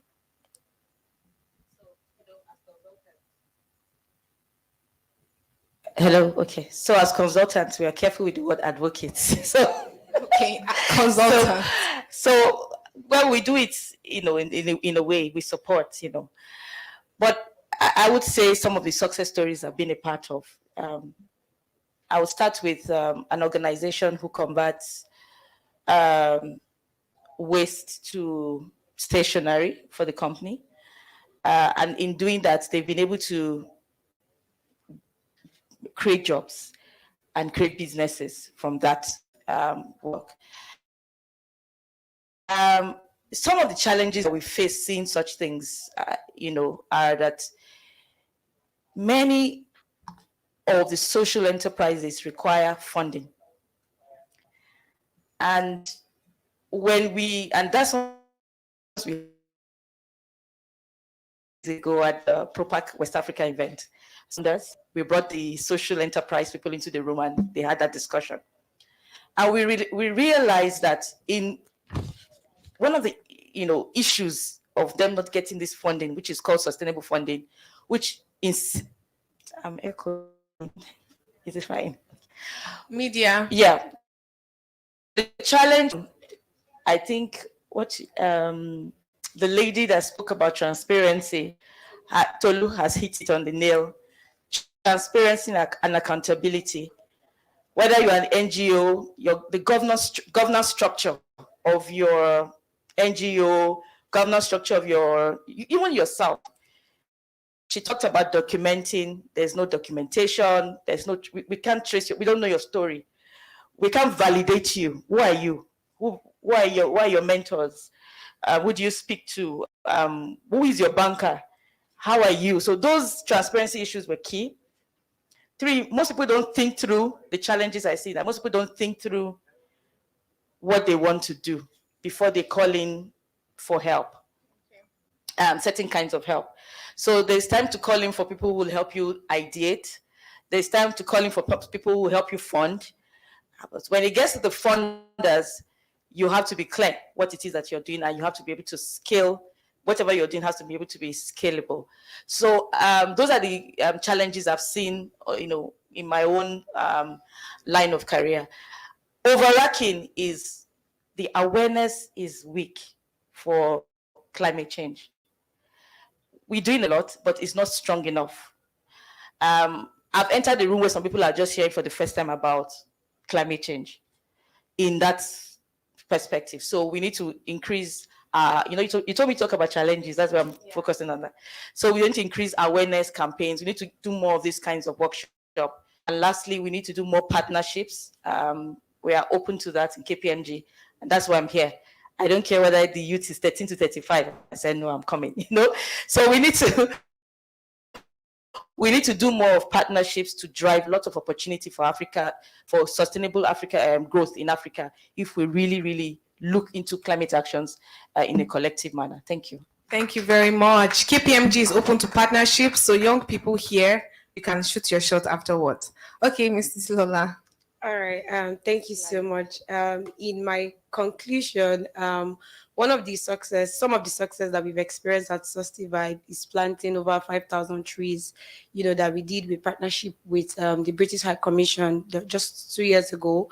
We've done movie screening, we've done community cleanups, street cleanups that we've recorded, a lot. I can't actually have the actual number now, waste that we've been able to recycle, just holding up the power of community. For example, in Lagos, we have 300 volunteers who are preaching climate change, who are preaching climate actions, in their community, in where they're on a day-to-day basis, who come out to show their support, who come out to volunteer their time, their resources to make sure that, they are contributing to this cause. And so some of the challenges that we see is that there is still a knowledge gap. Because when you speak to somebody and then you're telling them this is climate change, this is your action, you see that behavior, that mindset thing, that Grace mentioned the other days, there's a pushback and say, no, it's the government, no, it's this person. There's always like a blame game in all of the things sometimes when you're trying to address that mindset. So because of that mindset thing, it takes a while. Sometimes when you're speaking to them, that's why we are key on action at Susty Vibe, like key on preaching the story through music, video, so that when you begin to see some of these things one after the other, it begins to change your mindset and it begins to spring up action in you. You see that mindset push back, and you see that there is a responsibility shift. But what we are trying to do is to make sure that everybody here, just like we are all in the room, we have that responsibility, towards promoting climate actions, because we know that this climate effect does not have boundaries, does not know race, it does not know religion, it does not know culture. So whether we are coming from the perspective of governance or from a social activist, all of the things that we are doing is that we are making sure that people are aware, people know, especially people at the grassroots and people in this community, or whether it's the organization in the manufacturing firm, emitting all of this waste, they know that we actually have responsibility. So everybody in this room, including myself, including Susty Vibe, we need to come to the place of accepting that responsibility, that I will not wait until Lagos State government do something. I will not wait until Italian embassy do something. I myself, from where I am, I can do something. I can take that action. And it starts from the little things. Some of the community engagement time that we have within our volunteers, as a community manager, is we try to talk about the challenges that people go through in Lagos. And then you see people say, oh, when I'm in the bus and somebody just throws something, I feel something in me when people litter their trash and when there is no proper waste disposal. And then people talk about the use and the effectiveness of reusing, recycling, and all of those things, how they are preaching to people to reuse their things. You don't have to keep buying new things, to switch off your tap water, to switch off your lights, to save energy, and encouraging all of these things. So when we do some of these community engagements, you see that it begins to break that cultural mindset and that cultural biases that people have as against taking action. And then you see that they're now going into the street of Lagos and wherever Susty Vibe are to preach these things so that everybody can take that collective responsibility. Because as young people, we have the energy, we have the vibe, we have all of the things that we need to actually propagate this. And if we don't do this, what are we going to leave behind for the generation coming? So that is why conversations like this is very important. And that's why I'm so glad to be here. And just to close, another thing I would like to say to everybody in this room is that, taking climate action and advocating for climate action is something that you can do from where you are. I don't know if I need to say that over and over again. If she's doing that in KPMG and Grace is bringing up her game and Tolu is advocating for that, and, Mrs. Foluke is also doing that. It's something that we can also do. We don't have to wait till you are up there, you can start from volunteering, as little as it is. You can start from preaching to your neighbor. You can start from updating it on your status, updating it on your Instagram. Preach the message that this is what is happening to our climate. This is what is happening to the earth. This is what we can do differently. This is how you can come in. Because sometimes when people think about climate actions, they think of the big things, but you can actually start small from where you are. You can actually start from educating people where you are. And then that way, collectively, everybody can solve that problem. Thank you so much. Thank you very much. Grace, your last words. Okay. Okay. For my last words, rather, I believe there are a lot of intelligent youths out there. I have met a lot of amazing people. There are people that are actually really smart, people that are really, really educated in terms of like how they can actually contribute to the movement. I just feel like we need to create more opportunities for these people. I know throughout my journey, because I started from school, I met a lot of people that are actually just passionate about learning something, passionate about, okay, so how can I contribute? Because they're trying to find themselves. There's a lot of self-discovery, especially in this age group when you're talking about youths. A lot of youths are actually trying to discover themselves. They're trying to see, where can I contribute? What can I do to develop myself? How can I create impact? I just feel like there could be more opportunities for people like that. And kudos to the Lagos State government, what they're doing. Also, Covenant University, Hebron Startup Lab, because that's actually where I started from, also my curiosity. I just feel like if we can create more opportunities like that as well, both in the public schools, private schools, even hackathons, for instance, because I know something we're big on in the gaming industry is something we call game jams, where we bring people that are just passionate about gaming and then they build a game in 7 days. And I see a lot of people actually volunteer for that because they are just really curious to see how this is going to happen. So I just believe that we need that space, we need the funding, and when it comes to transparency, forming a structure, if most times when you talk about startups, for instance, most young people, they don't really understand what it means to like build the whole structure of an organization. So if there's that education from incubators, accelerator programs, and what Mrs. Foluka is doing here with Solution 17, I think it would empower them with the right knowledge and help them navigate how to turn their ideas into impact. Thank you very much. Thank you very much. Tolu, your last words.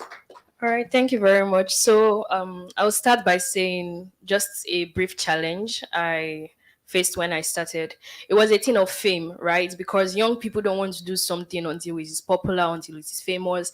Everybody loves the glamour of traveling for Youth4Climate. Nobody wants to be called over Zoom in Nigeria to, right? So basically says you don't have to wait for it to be popular for you to take action. You don't have to wait for it to be glamorous for you to take action. The second thing I'm going to talk about is collaboration, right? I said this earlier. For young people, there's a lot of competition, and you should collaborate more instead of compete, because competing is not necessarily going to get you far. You may see somebody and you think, oh, it's in their foundation, so foundation should be bigger than their foundation. But if you listen to majority of people that have spoken today on the panel and people that would even speak later, you realize that their biggest wins came as a result of collaboration. Even this event, Solution 17 alone would not just pull this event. Solution 17 needs all the necessary and relevant stakeholders needed. Then the next thing I'm going to say is start small and define your niche. So when we say climate action, climate activism, climate advocacy, it's very big, and you can decide to pick a particular sector or a subsector. So you can decide to say, I want to focus on climate education, and you can say art for climate, or writing storybooks, or using media, podcasts, and you focus on that. So that when they're looking for someone that talks about climate education, they recognize you as a professional in that particular field. It could be energy transition, it could be NDCs, it could be loss and damage. Thank you. Thank you very much. A round of applause for Tolu. And I just want to say a big thank you to everybody here. What we just had can be likened to a masterclass.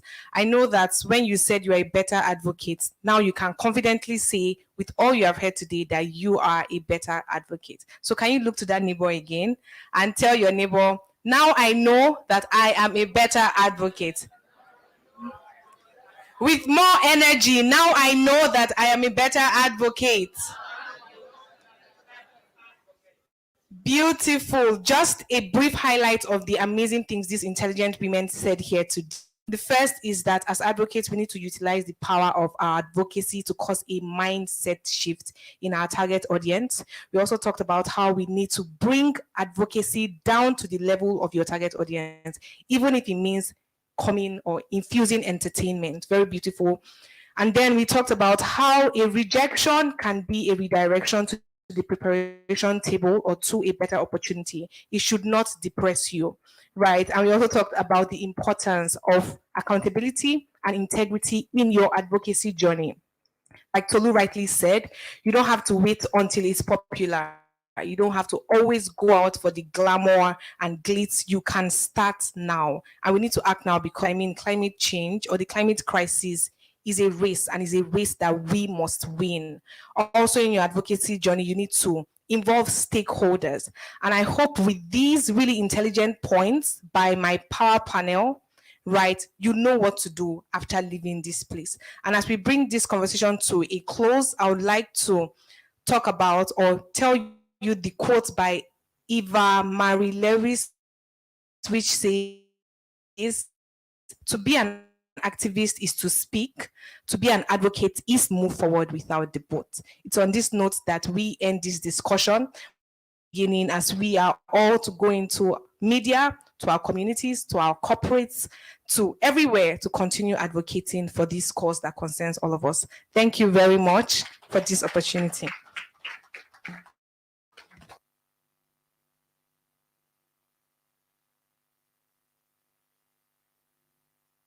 Thank you so much, Omar. Please let's give a round of applause for each and every one of our panelists. I see now why she said that was a power pack panel. I think it was a really amazing panel, and I'm sure each and every one of us had something to take home from this panel. So just like to recognize one of our speakers that just walked in during this panel, Mr. Bankole Oloruntoba. Thank you so much, sir. We'll be hearing from him shortly in the next panel. Please let's give a round of applause for him. And I'd also like to announce that I'm sure we are seeing the live chat that is going on here. This event is actually global. So let's just give a hi and a wave to our virtual audience in LinkedIn and joining us on YouTube, on Facebook. Thank you so much for joining us virtually. Welcome to this program. If you're just joining, this is the Youth for Climate Nigeria Italy event. Welcome, stay tuned. So right now, I think it's time for a little shake up. It's time for a well-deserved coffee break, and we're going to be leaving and coming back in the next 20 minutes. And I assure you that the next panel that'll be coming would be pretty quick. So please, this is not just a coffee break. Let's use this as a time to connect to our fellow attendees, exchange ideas, and explore exponential partnership. So let's go and we'll convene in 12:22. Yes, thank you.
everybody outside the hall, please.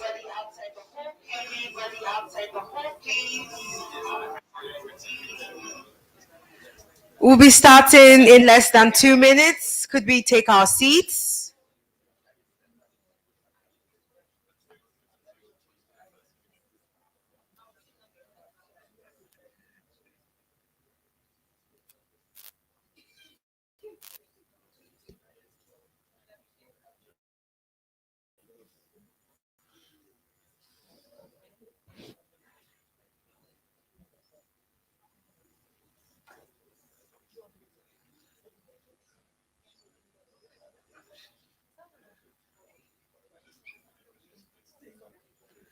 Do we have anybody outside?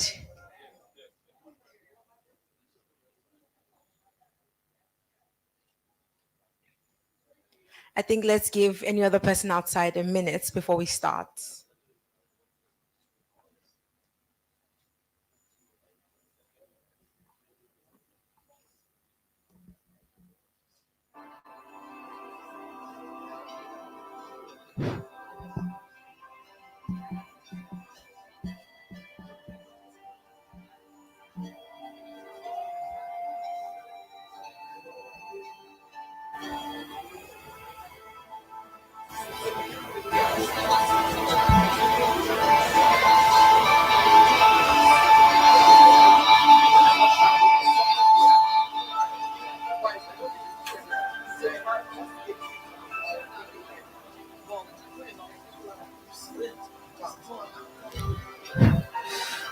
Good afternoon, ladies and gentlemen.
Hello, everybody.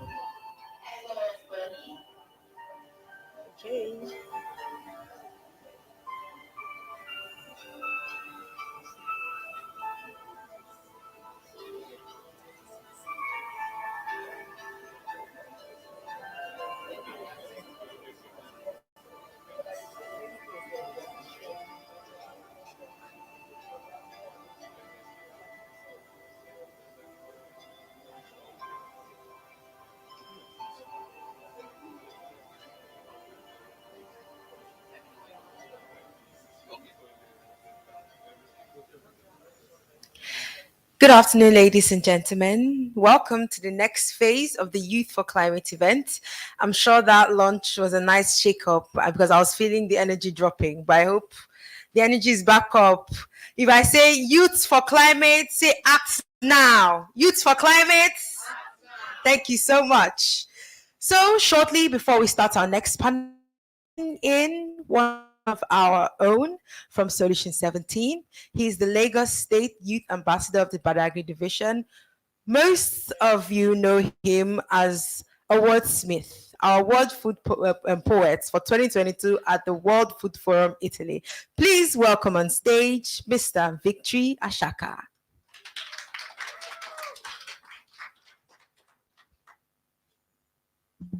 Thank you.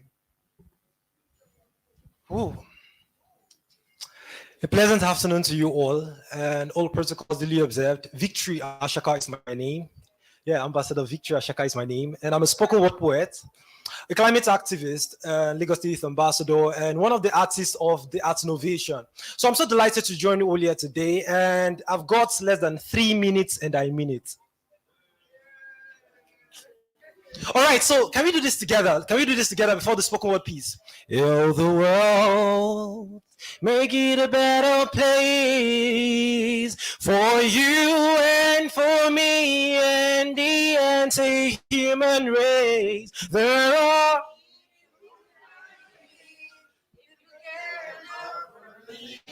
make it a better place for you and so can we do this together? Heal the world, heal the world.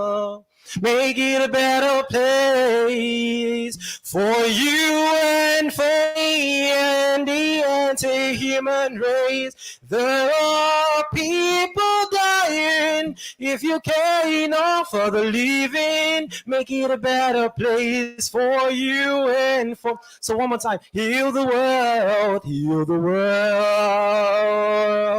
Make it a better place for you and for me and the anti-human race. There are people dying. If you care enough for the living, make it a better place for you and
Oluwatobi here. I actually met him in Covenant University. He founded University.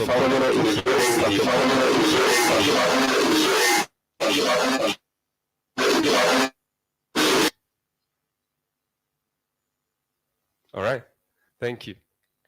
The first accelerator in Nigeria, coming out from a university. And Dr. Stephen is the CEO of Quanta Africa, and he's done very great work in championing innovation. A couple of companies came under the tutelage of Dr. Stephen, including the company I'm working today, Tribe Agric, where we've worked with over 1 million farmers across 23 states in Nigeria, and funded them with over $200 million, catalyzing agriculture in Nigeria. And Tribe Agric, when it was at the starting and early stages, was part of the incubation period under the tutelage of Dr. Stephen. So on this panel, you don't just have people that speak, you have people that act. You have people that have innovated and actualized innovations. So thank you so much, Dr. Stephen. I'm going to be asking you your first question. So Dr. Stephen, I'm going to be asking you your first question. All right, thank you. So Dr. Stephen, it sounds like an innovative audio. Dr. Stephen, Quanta Africa is on a mission to transform Africa through innovation. Can you share some insights into some of the innovation principles you use? How do you think about innovation at Quanta Africa?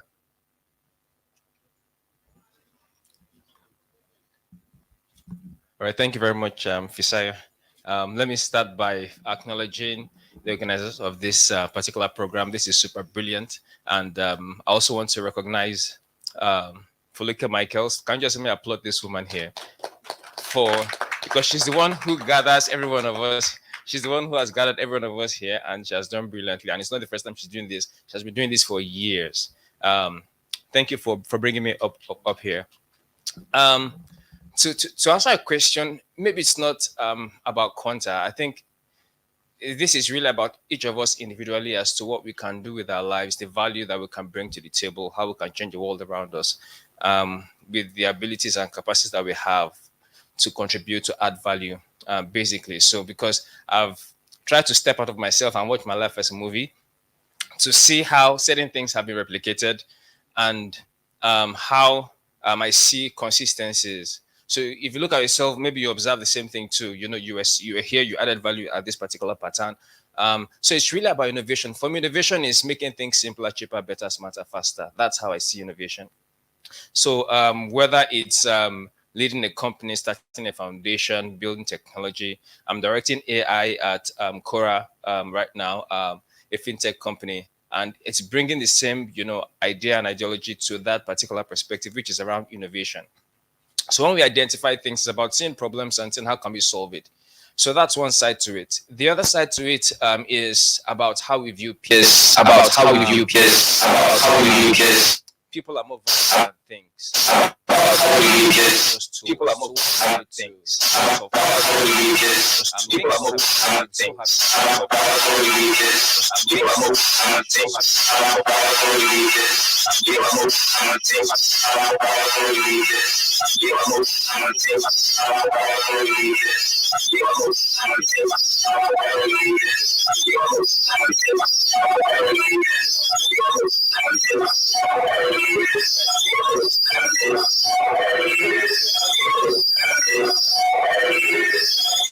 please, can you just let me applaud the first panel, Grace James, Oma, Toluk Benro. I mean, these are people that I had the privilege of teaching, and I'm just excited that I don't need to be honestly, just bring them here and everything is all answered.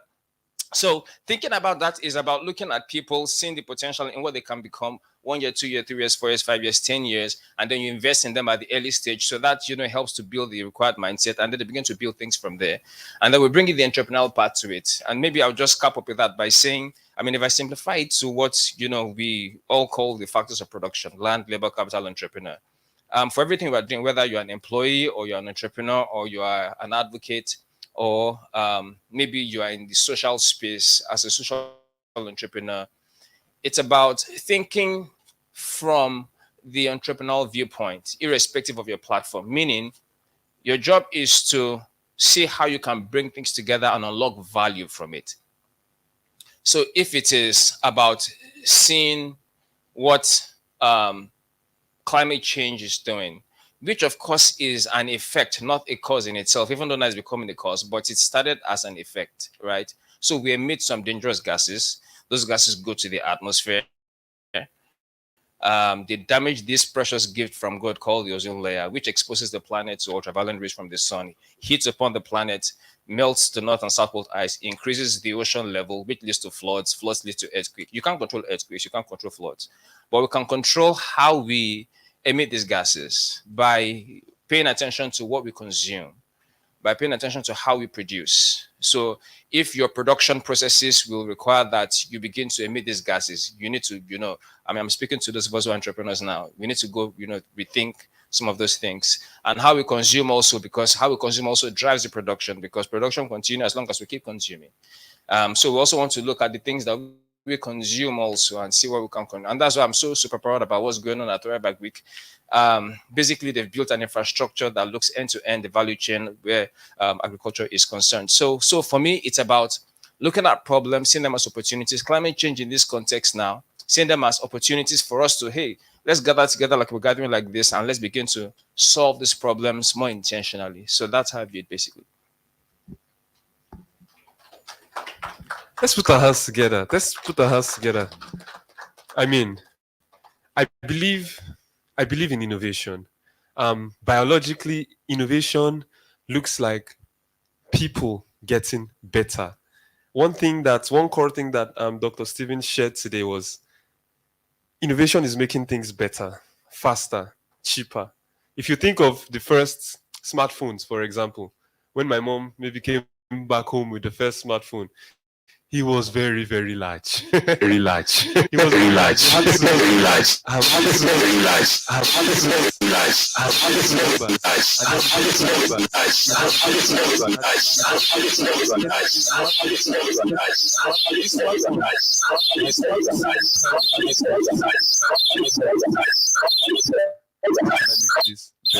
Our current is our current is to be calling on another industry juggernaut who has been a development. I can safely say Nigeria, and I'm talking about the person of Mr. Bankole. I'm talking about the person of Mr. Bankole. Mr. Bankole is about the CEO of Nigeria. Mr. Bankole is about the person of Nigeria. Mr. Bankole is about the person of Nigeria.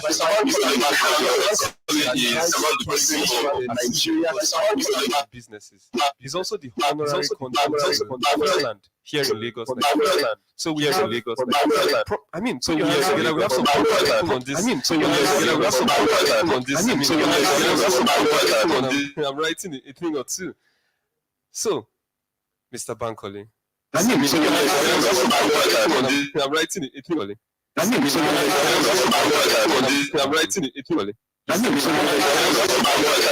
I'm writing programs. I'm one of the elements in his mission. I'm one of massive elements in his mission. So could you share a case story from your center, the Nigerian Climate Innovation Center, that highlights how climate innovation can lead to both climate innovation can lead to both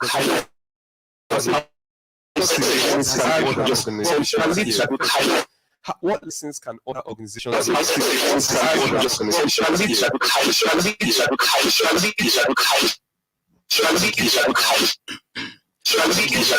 everyone.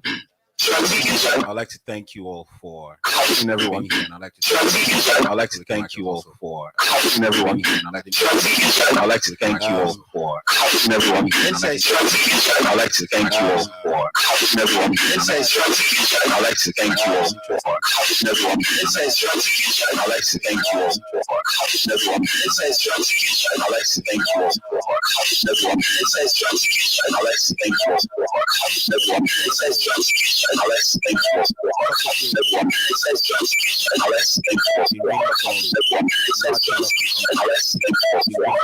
ideation based, even to SMEs.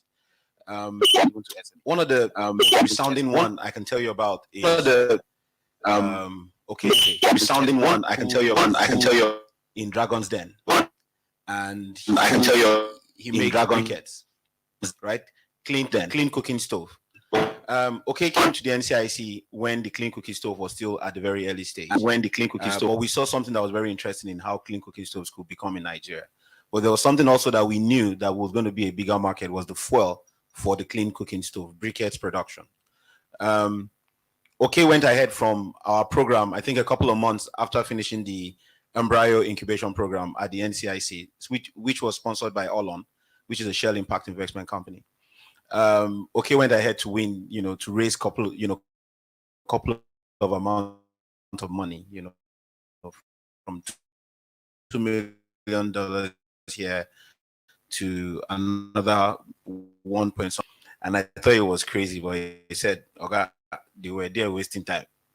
When I left there, somebody else called me and I collected that one's offer. It was a lot better. And they came back and I said, I'm sorry, I'm already taking somebody else's money. Which he said that the Dragons Den team were not really excited afterwards. But then that's how the green economy market has now become. From becoming, I have an idea, to becoming a full-fledged market. Now, the problem here is that many people still see the green economy as just an impact-related type of economy. It's a full-fledged economy by itself.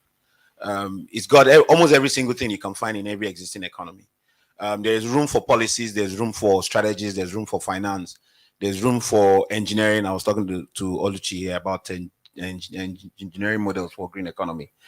And the market itself transfers beyond just, we pick plastics and, we try to make the world a better place, but also trying to find where the Naira and Kobo is. If there's one thing I always talk about, is that impact without finance is a dream. For you to create the right kind of impacts you need the resources for it. We know that many development experts or development people don't like to talk about money, but hey, sustainability actually is the finance.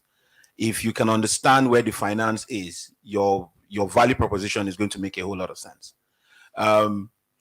Again, when you look at collaboration, it's very important that you understand what plays out for everybody in collaboration. There's no free lunch in Freetown. Anyone who is collaborating with you also needs something. Even Father Christmas needs you to say the right thing so that you can have power to fly. So you always have to do something for the other person who is funding you to do something. So it's always interesting, rather, when you find innovators, young innovators who don't see the sustainability part of the idea.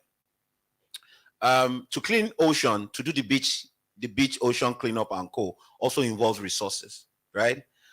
Making the t-shirts, making the transportation, the food and co. It all boils down to resources. So at many times of your life, you should always try to identify what is the minimum value that I'm bringing to this table. Not just to assume that everybody will buy or everybody loves to save the earth. Yes, everybody loves to save the earth, but sometimes if it's not conducive, people will still continue to do what they do. So at the NCIC, we've seen businesses such as Ok's who have seen that for us to be able to reduce this noise around clean cooking, because the story around clean cooking is very, very tragic. Think about a small hut, right? So I grew up in Zaria, so I know how this thing looks like. A small hut about, say, maybe the size of this table, not the long one, half of this table. And this lady wakes up in the morning, straps her child behind her back, sits in this little hut with one tiny window, and she cooks with firewood. The both of them will inhale smoke, because for every time mama is there, the baby is also there. Either 1 year, 2 years old, some even crawl as close to the fire. Some are strapped at the back. Now, study says that an estimate of about a pack of cigarette is being smoked by these two groups of people, which is the baby and the mom. and think of the long-lasting effect it will have on them. Chest pain, pneumonia, reddened eyes, eye effects, skin irritation, breathing issues. And then not to talk about the part where the lady has to go look for firewood. You could get stung, you could get attacked, you could get raped, you could get killed. Just about anything can happen to you. Our friends somewhere around the jungle can kidnap you and keep you for like only God knows. And so think of all the crazy things that could happen to just one person because you need to cook to eat. And so which is why the clean cooking stove model came up. And now there's another part of the clean cooking stove model. How do people buy? Now, OK tells us that many times often for people to afford normal stove is about, I think, 5,000 or so then, or 7,000. And the clean cooking stove was about 23,000 or 28,000. But you have to create a model for those who will buy to also be able to buy. So you see where the financial thinking also comes into place. So for every time you want to create a product or a project, for as much as how it could be the next best thing after sliced bread, you should also try and understand that somebody has to pay for this. So I can't remember who I was talking to today. I said, always think about who uses it and who pays for it. Indomie tells us it's for kids, but God knows that these bloody kids are not paying for anything. It's costing everybody everything. But then there are the ones on the adverts smiling, happy, singing lovely songs, about Indomie. But we know they can't pay a dime. So somebody else has to pay for it. So you always have to understand that people are going to use what you need them, what you are doing, but you also have to understand who is going to pay for it. And then that translates beyond just any small social impact idea to a large scale innovation or an ideation based type of business. It's very important that you always think about the users and the payers. And that same thinking for us as taking NCIC. And how did I learn this? I started the first hub in Abuja called Inspire Incubator. Sometime in 2012, 2013, it was the first hub. So the ABJ ecosystem largely started after I opened that hub, because Abuja is largely known for contracts. We are still known for contracts, by the way. We love contracts a lot. But sometime in 2011, we got to realize that contracts alone cannot be the only innovating factor of how an ecosystem should thrive. And so I started the Inspire Incubator, which was under the Abuja Technology Village.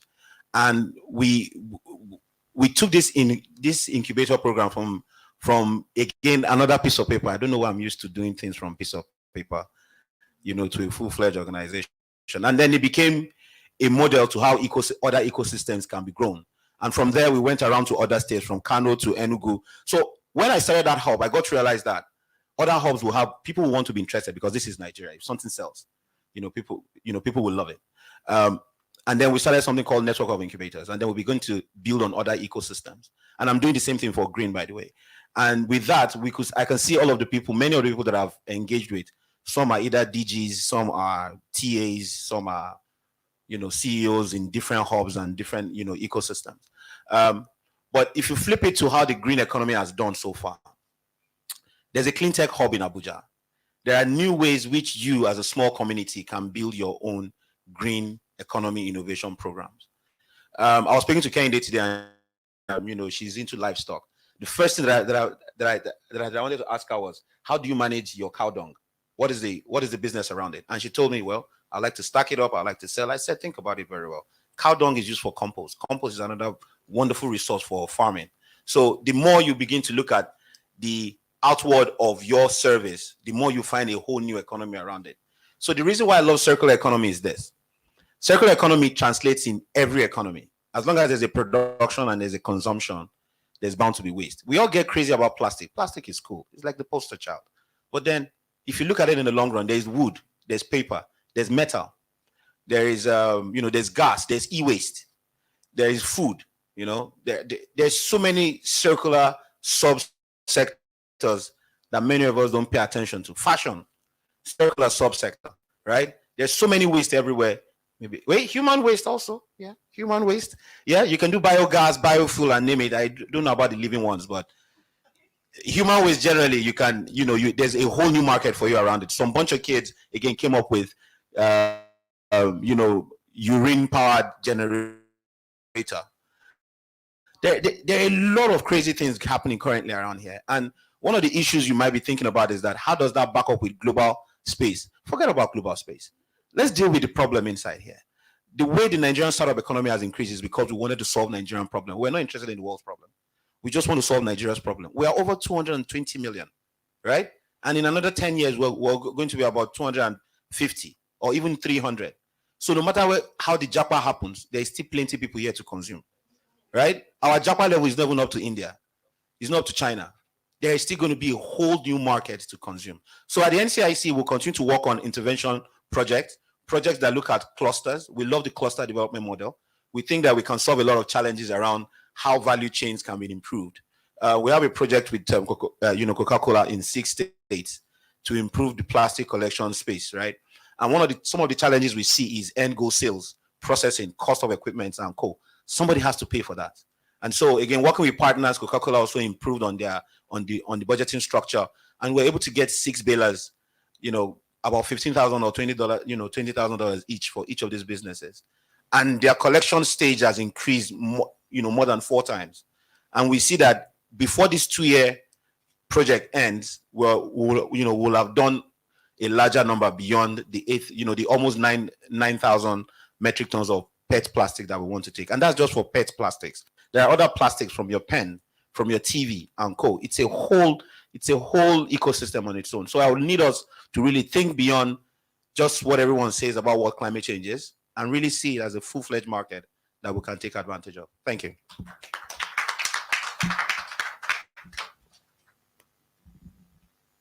Wow. Wow. Okay, let's put our hands together again. Like Omar said, this is a free masterclass. I've paid more money for less than what I'm getting from this panel today, and we are giving it to you on the platter of gold for free. Put our hands together for Solution 17 and the Italian Embassy. Thank you very much, Mr. Bankole. To just repeat maybe some 2 or 3 key points from what you said. As you're building, always try to find the money. Always try to find the money, follow the money. Impact without finance is a dream. Sustainability is the finance. If you are depending on grants to fund your runway, you are running your business. You're not running a business, you're running a charity, and you're running it into the ground. He catalyzed the first Abuja Tech Hub. When I said we have industry juggernauts and catalysts,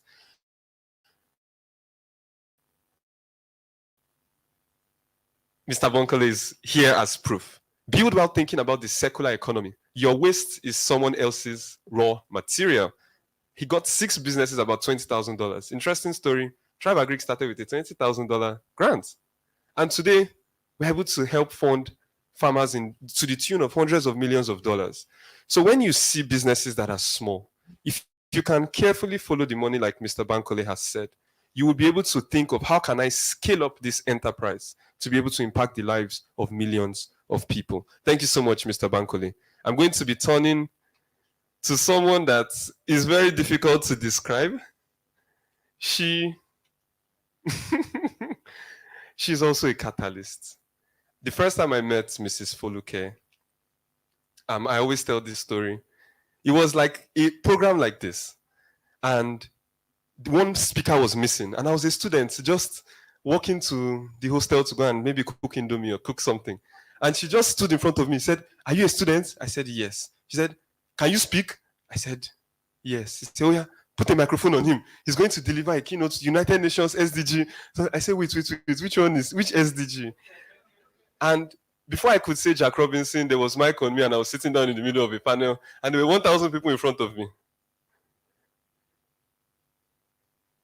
She has a talent for finding people, building bridges across different people, governments. I can just call her a magic lady. I don't know. So Ms. Foluke leads is the CEO of Solution 17 and the project manager also. She has been doing this for, I can't say years, it's almost 2 decades, right? Almost 20 years she has been doing this. And the impact has been tremendous. All of us here are a testimony to that fact.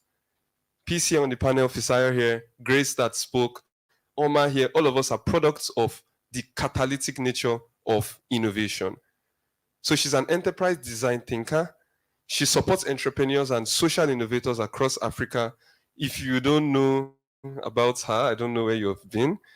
She's worked with the likes of Nobel laureate Professor Wole Soyinka to birth the vision of the child, to birth Solution 17, and today has worked with the Italian embassy to birth Youth4Climate right here for the first edition in Nigeria. So, Ms. Foluke, Solution 17 focuses on sustainable solutions in collaboration with governments and businesses. Can you elaborate a little on the role of government and public-private partnerships in fostering climate innovation for social impact and for profit? Thank you very much. It gives me a very good pleasure to be here. Honestly, I don't know why I'm here as a speaker. If I had a dream, I would have been sitting there. Katal, you talked about master classes. In my mind, I was like, after this event, we should just go to the two of them and deliver what we have been bathing for the past almost 1 month now, because Innovation Hub at Innovation started around August 12th. We moved into the physical Innovation Hub last week. And, amazing people, shout out to innovators in the house that have been living together for the past 1 week, and they are still going to be together. So in my mind, I'm like, I think I need to graduate now, step aside, and allow my brother and my other brother to take over from where we are. We are bathing 17 solutions. And I know it's not something we could do together, to do alone. It would take a whole village to cause Nigerians to change. I love what I'm not going to talk much because I am learning under these two gentlemen that have spoken today. And I know I need to follow the money. I think I changed to this slogan early this year. I wasn't following the money. I was following the people. But we are together now because we need to follow the money. Okay, so my story. When I used to say, government, let them sit down, we don't need them and all of that. But hey, we need to step backward and think again. Why are we doing what we are doing? What kind of environment we're living in? How do we want to make it better? We're not sitting as policy makers. We're not decision makers. And let me tell you a short story that made me to believe that we need to also follow the government. Because look, you say, I don't need them. Honestly, go your own way, except you are not there to cause global change. Working with Italian embassy itself is working with the government, right? So we need them at all. So in 2002, I think that after we won that award in Italy, it was in Italy, actually, this is very divine. It was in Italy we won that award. It's a long story that brought us there. And we got back to Nigeria. The first two organization and government that reached, in fact, the first two people that reached out to us was Lagos State government under this president. Now it was the governor of Lagos State at that time, and the media. And they said, look, we want to hear your story. And it was as soon as our story was told, I landed right in front of the Lagos State government, governor, then now our president. And that story from 2002 that began in the city of Florence and is still on, it's over 20 years, right? And we're still on. We're not tired because we have not reached our goal. So the role of government is actually very important. Look, I sat down there, seeing my tribe speaking.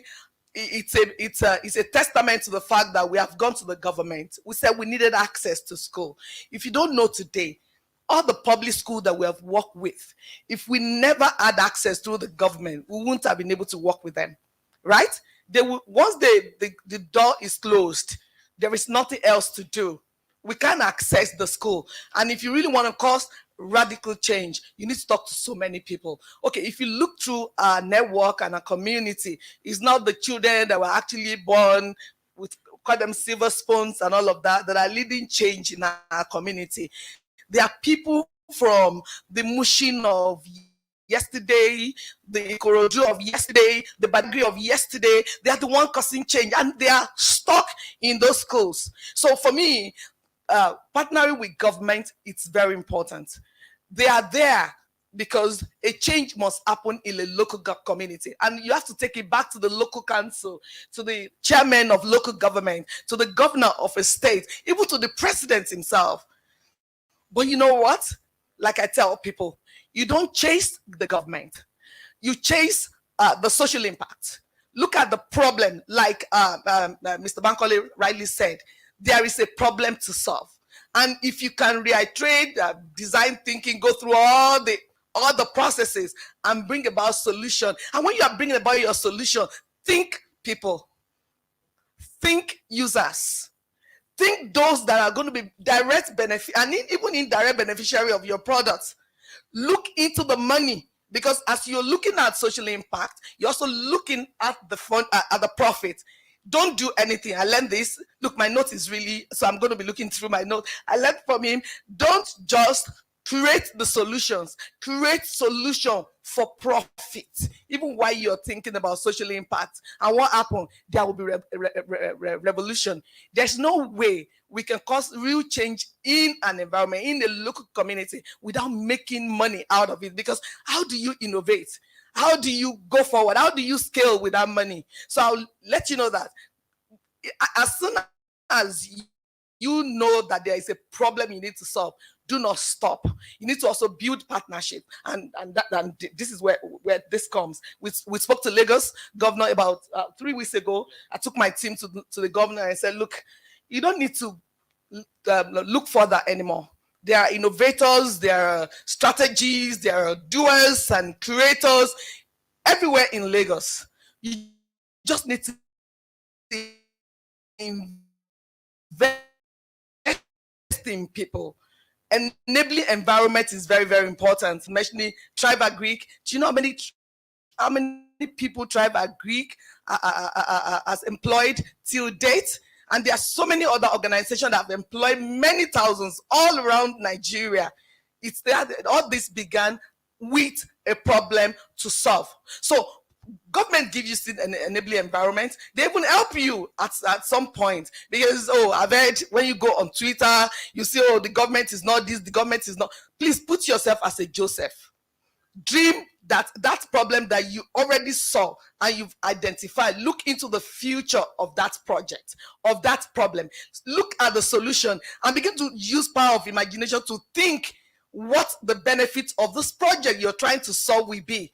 If you can think it, you can become it. But it starts off from the starting point of looking at the idea, innovate, get into solution, and make collaboration work.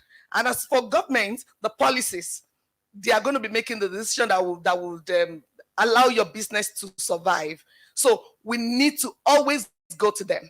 We heard from Lagos State this morning how many stuff. I mean, I've heard from them through the governor, he mentioned it. But you know what I heard from Mr. Bankole was really elaborate. I did not know that Lagos State was doing up to that. I mean, I never knew until today. So we need to talk more on how we are going to help. And he also mentioned that they need people like us to come together and help them make the right policy that would ensure that they make the right decision that will favor people, not only in Lagos, even in Nigeria. Because when you live in Lagos, you actually live in, Lagos is considered to be the Nigeria itself. So please, let us not neglect the fact, and you may ask me, it's not everybody that can access the government. Government will find you if you have something good in your hand. Look, I was mentioning the people on the panel, the people that we're going to be working with, and someone said, you already have the people that will develop Nigeria. How did they know that? And government, he said, you can't have Mr. Bankole, you can't have Olorun Toba, you can't have all of these people, know this man from Covenant University. Look, they will look for you. Dare to go forward. And this is what I'm going to leave you with. If the problem is in your heart and you're thinking about it, look deep. Even in this soul, there's a problem to be solved. There are always lots of numerous problems to solve. Dare to move forward with this problem. Don't do it alone if you're stuck. Because like he said, don't look for finance when you find the problem, because you're not going to find the finance. You are the best financier of your own project. Go ahead and solve the problem. Get the right people on the table. Make it happen. And don't hide what you have done. Make it known. government will send for you. The few times I've been able to meet with either president or anybody around the world is they found me. Like they found me, I'm going to be on my way to New York. They found me from that space and called me to come and dine with them. Government will die with you, even beyond Nigeria level, but dare to think, move forward. And when they finally find you, they will ask you, which they've asked us already, how can we move from point A to point B? Why? Because you and me, we have dared to do something very new that will change the policy. I want to believe that some of us will be used in the next years, days, weeks, and will affect the policy of this country, just like we innovated on corruption busters. They called us from Aso Rock. We were there. How can we be part of corruption busters? It was because we dare to think. Let us think more and go up there. Your own Pharaoh will actually reach out to you. And your Joseph will be dressed. And you will be in that palace. And you will make decisions that will favor many more businesses. Not only in Nigeria, but in Africa. Thank you.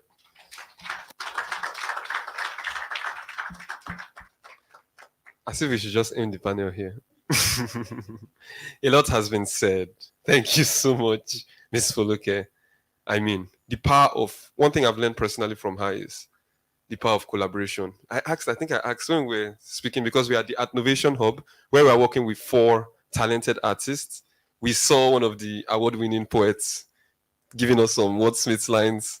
And I was just asking them that, how does Ms. Foluke do this magic? How does she bring people? What does she used to tell them that they just used to want to come together and work towards a common goal? And you have to, as a business person, as someone who is thinking about planets and thinking about profits, you have to also build on these skills. She said, when you're building solutions, think of people. When you're building solutions, think of people. Re-echoing what Dr. Stevens shared earlier, that people are more valuable than things. The best way to change the world is to invest more in people. And you are the first financier of your project. That one, she has been ringing it down our head. I mean, we tried running a project maybe some years back, and we realized that, you know, you come up with a great idea and then you get so excited and you start looking for who is going to give me money. Nobody is going to give you money. Go and do something first. You want to do app that can fly, no problem. Do the one that can crawl first. Demonstrate some competence, right? That's what she's saying. You're the first financier of there's free demo. Go and use free demo. You don't need to pay for hosting. You don't need to use what you have. Finance it, bootstrap it, if for a few weeks, for a few months. When you have some results to show, you can take it to the financier, just like she has told us. You are the first financier of your project. And the last thing she said that stood out to me was, don't hide your achievements, innovators. Make them known on social media. And one thing that stood out was when Oma said, oh, I'm popularly known as the LinkedIn queen. I cannot scroll for 12 seconds on LinkedIn without seeing 3 to 4 posts from Oma. Yes. She has dominated my LinkedIn feed. So even if you don't want to hear, you will hear. So when you have done great things, I've seen great people do great things and cover it under a bushel. But Ms. Foluke today has told us, don't hide your achievements. Make it known. Make them known. Thank you so much, Ms. Foluke, for all the work you do. So I'm going to be moving on to one of us. And his name is Mr. Peace Bello. He is an award-winning chemical engineering graduate and leads the team at Chemotronics, a company he founded to develop clean energy technologies to ensure net zero. His team is building a digital monitoring, reporting, and verification framework for Africa's carbon credit market.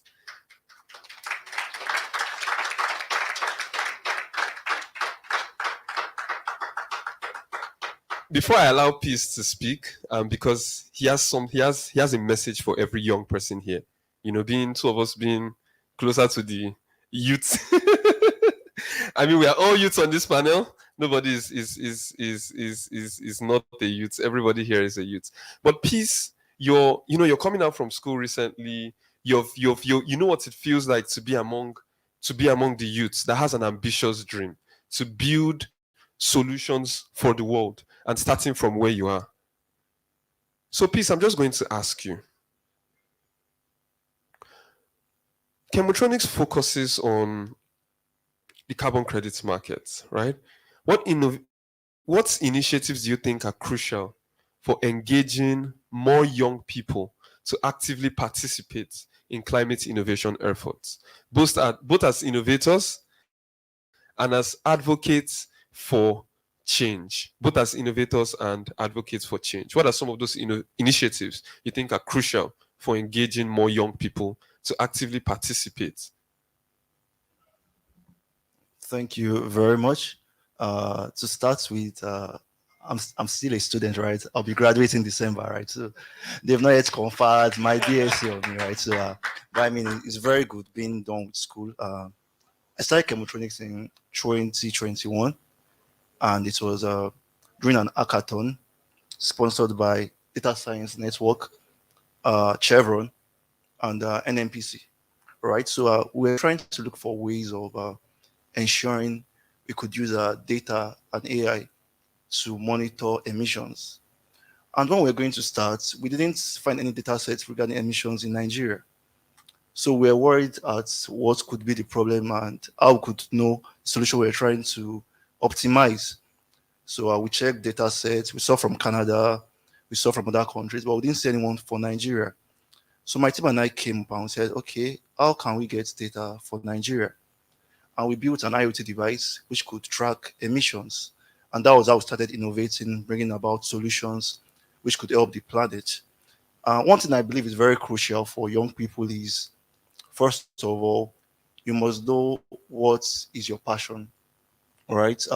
You must know what motivates you, what can keep you awake all night, and you won't lose interest, right? So I stumbled on climate change 2020 from American Institute of Chemical Engineers. I had a conference where we talked about biofuels, etc. So I've been involved in it. But when it got to 2021, I became much more interested because of the alarming rates of issues I've been hearing on the internet and everywhere, right? So the first thing is that be ready to discover your passion. And secondly, a lot of discouragement will come in, right? Because whenever you're trying to be innovative, most people might not see the big picture at that point in time, but must also be ready to step out and try new things, right? Must be ready to do what has not been done before. And just like Madam Foluke said, right, once you are out there doing something, people will see what you are doing. The only reason why Chemotronics is here today is because we've taken steps, pitching at hackathons and talking about what we've done in the past. And that was what made us to get here. So the first thing is that you must be ready to think big and imagine to explore things that have not been done before. Furthermore, you must be ready to also give yourself to learning, right? It's not a one-time effort. So you keep on iterating till you get where you get to. It's not as though we are where we want to be as Chemotronics, but at least we've gotten to some remarkable level, right? So you must be ready to give yourself to much more training and reinventing the loop so that you'll be able to come out with something much more solid, which will take your product to the next stage. I think these are very, very crucial factors for early stages of our business involving around digitalization and energy sectors, right? So those are very, very key points. And most importantly, we need the government to support us. So there is no way young people would follow something that they know they will meet a stumbling block at the end, right? But with support from various stakeholders, from organizations, institutions, and governments, we are very sure that once you get to a point where it all seems confusing, there are people that would help to scale your solutions to the next level, which is why I would like to appreciate the Italian consulate and Solution 17, for creating platforms like this for young people to talk about the ideas. Because if there are no platforms for young people to talk about these things, they could have locked up in them, not even being able to voice out and talk about these things, right? So the environment is very, very key to channel and see the energy from young people. I can tell you that a lot of amazing guys out there, very, very many, but some of them cannot do some things because they don't have access to funds, they don't have access to motivation, support systems. But just like you said, even when we are thinking of our solutions, we should think of where the money will come from, not just looking for money outside, but trying to find the money in your business, right? So these are the issues we face at early stages, and it all looks so frustrating. But with mentors, with support systems, to also help us, scale those levels and move to the next phase of our solution. So I believe with this point, we'll be able to, navigate the future and also fight for what we want in our planet. Thank you very much. Thank you so much to Peace.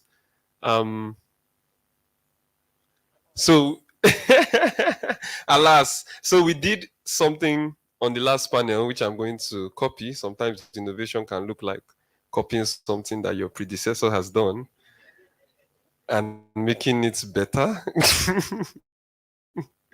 But so we're just going to touch our chest and say, I am an innovator. I have solutions inside me. And I will collaborate to solve global problems. All right. So in the interest of time, I had lovely questions to ask everybody in this panel. But in the interest of time, I'm going to maybe just ask them to give their final words. What is the one thing you want people listening to you on this panel to remember? Let's say some people were sleeping. I was so happy when I saw that my panel was not the one standing between you and lunch, that you were going to be well fed. But what is one thing you would like everybody listening to you today to live with? I met Peace. I didn't give a story about Peace. I met Peace at one of the hackathons. One thing you notice is that quote that says, birds of the same feather flock together. I mean, the type of people you see at gatherings or conferences like this, if there is another, I've met a couple of people and they say, I met you at the last event. I met you at this. So one thing you can always do, like Peace said, is immerse yourself in the right environment. Make sure the people around you are always talking about problems, complaining, how the dollar something is going. All of us know. You sound like a newscaster, right? We know, we are aware of everything happening. What are you going to do about it? So surround yourself with the environment that allows you to be creative, to be innovative, and build bankable projects. Honestly speaking, build bankable projects. One word or one paragraph. When that paragraph will not work. What is the core message you would like everybody listening here to leave with today? I'm going to start with Miss Fuluke.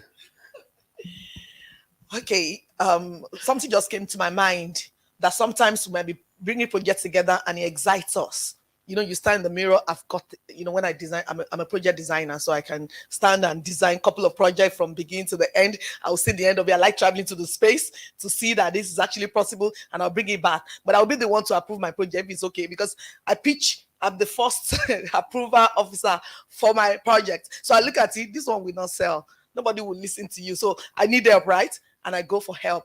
Now, I'll leave you with this. When we're trying to pitch innovation is art plus climate change. Singing this project, like I said, started in 2002, right? And we've done a lot of milestones around the world. So I now feel enough of the social problem statement. How may we now make money from all of this we've done over the years and grow ecosystem of, I don't want to say billionaire, but millionaires, they're not stealing. They could live in Japan and come back. You get what I mean? But they sit down, they use technology, they use whatever is available to ensure that they're good. That's where we are. And so I was pitching to myself at innovation. So myself and my team, we pitched a couple of stuff, but I did not see the money. I've gone to a couple of organizations, I did not see the money. So in my own mind, I knew that I did not follow the money. I'll continue to use that word.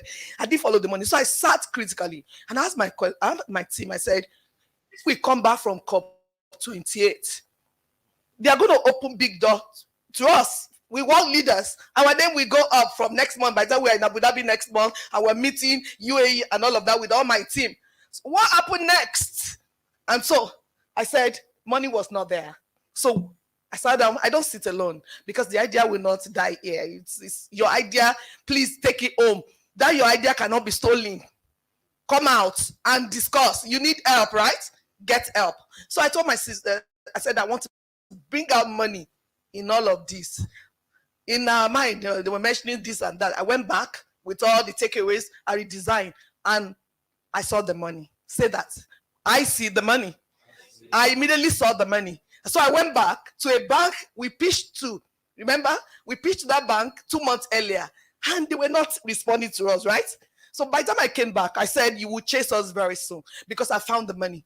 So I've looked into, please read, study, look at people that are sitting here, follow them. Me, I can pick from my mentee, some of my mentee, that Oma is my mentee, but she's a mentor. This is my mentee, my mentor, my AI mentor. Look, don't be, I come to all of them as I am. I go to Desire and say, I don't know this, tell me. And he will come to the house to teach me AI, right? So we saw, and I went back. I said, after this is done, this is the business model. And out of this business model, we're going to push this money into virtual. I was no longer talking civil engineering and social enterprises anymore, but I was talking the money. We're going to pull the funding from here into this venture. And your bank would use this fund and additionally help us to fund bankable projects. I got approval in the around 11:58 p.m. I pitched that thing around 9:40. It was in the evening, 9:45. By next day, we got a whole building, right? By day after, we got the support was just moving. And as I was saying that, we had already organized meeting with the governor. I told the governor, you need us. He said, are you trying to create BB Niger in an innovative way? I said, sir, you can call it whatever you want. But we are recreating. He said, please recreate BB Niger. And this is what we are going to do with you. We're going to come back to you. So we created it. And without thinking too much, we moved to the house. Okay, the house was given to us raw. We went there, there was nothing. And my creative director said, don't look away. President said, no, we can't use this place. But my creative director said, look, this is beer. We can recreate it. Within 24 hours, they met a lot of team. That house you're seeing today was recreated within 3 working days, working with the bank, the bank.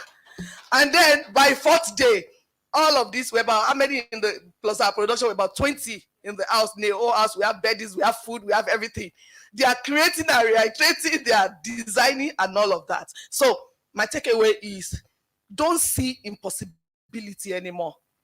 We have not spent, apart from our energy and all of that. Somebody, Coca-Cola will bring drink and Coke, right? Will bring water to the house. Premium bank will, okay, what kind of food are you know, everything. And government, even the boss that brought us here this morning is Lagos State government that sent it. Okay, the press, we're working with the office of the chief press. We're not spending money for media, right? So they gave us media. We have everything. Projects is being created. As of today, we have 17, right? We have 15 about 2 days ago. We have 17. We just need these 2 gentlemen that will help us to make sure that we follow the money. Please don't lose grip of people. Don't lose grip of people.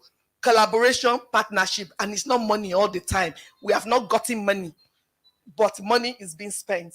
Thank you very much. It seems like at the end of this session, I should walk around with invoice to just, you know. But this has been very, very life-changing. I hope it has been forming the way you're thinking about innovation. So, okay, awesome. So I'm going to be moving on to call the next one. I got the green light that some minutes were added to my time. So let's say thank you to our hosts. Thank you, hosts. So we have a few more minutes. So in 1 minute or one paragraph, right? What would you like everybody listening, Dr.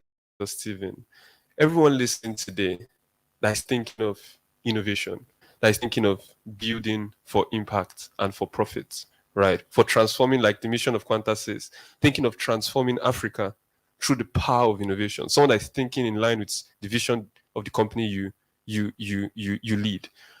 What do you want them to be thinking? How do you want them to be thinking about this? What are some things you want to leave them with today? The most important thing that you want them to be thinking about on their way back as they are going to sleep. They should be thinking about it. They should be thinking about it. Okay. All right. For me, it is to embrace failure. Just embrace failure. Yeah. Just embrace failure. That's what I would say. If you are not failing, you are obviously not trying something new. You're obviously still in your comfort zone. You're in your comfortable space.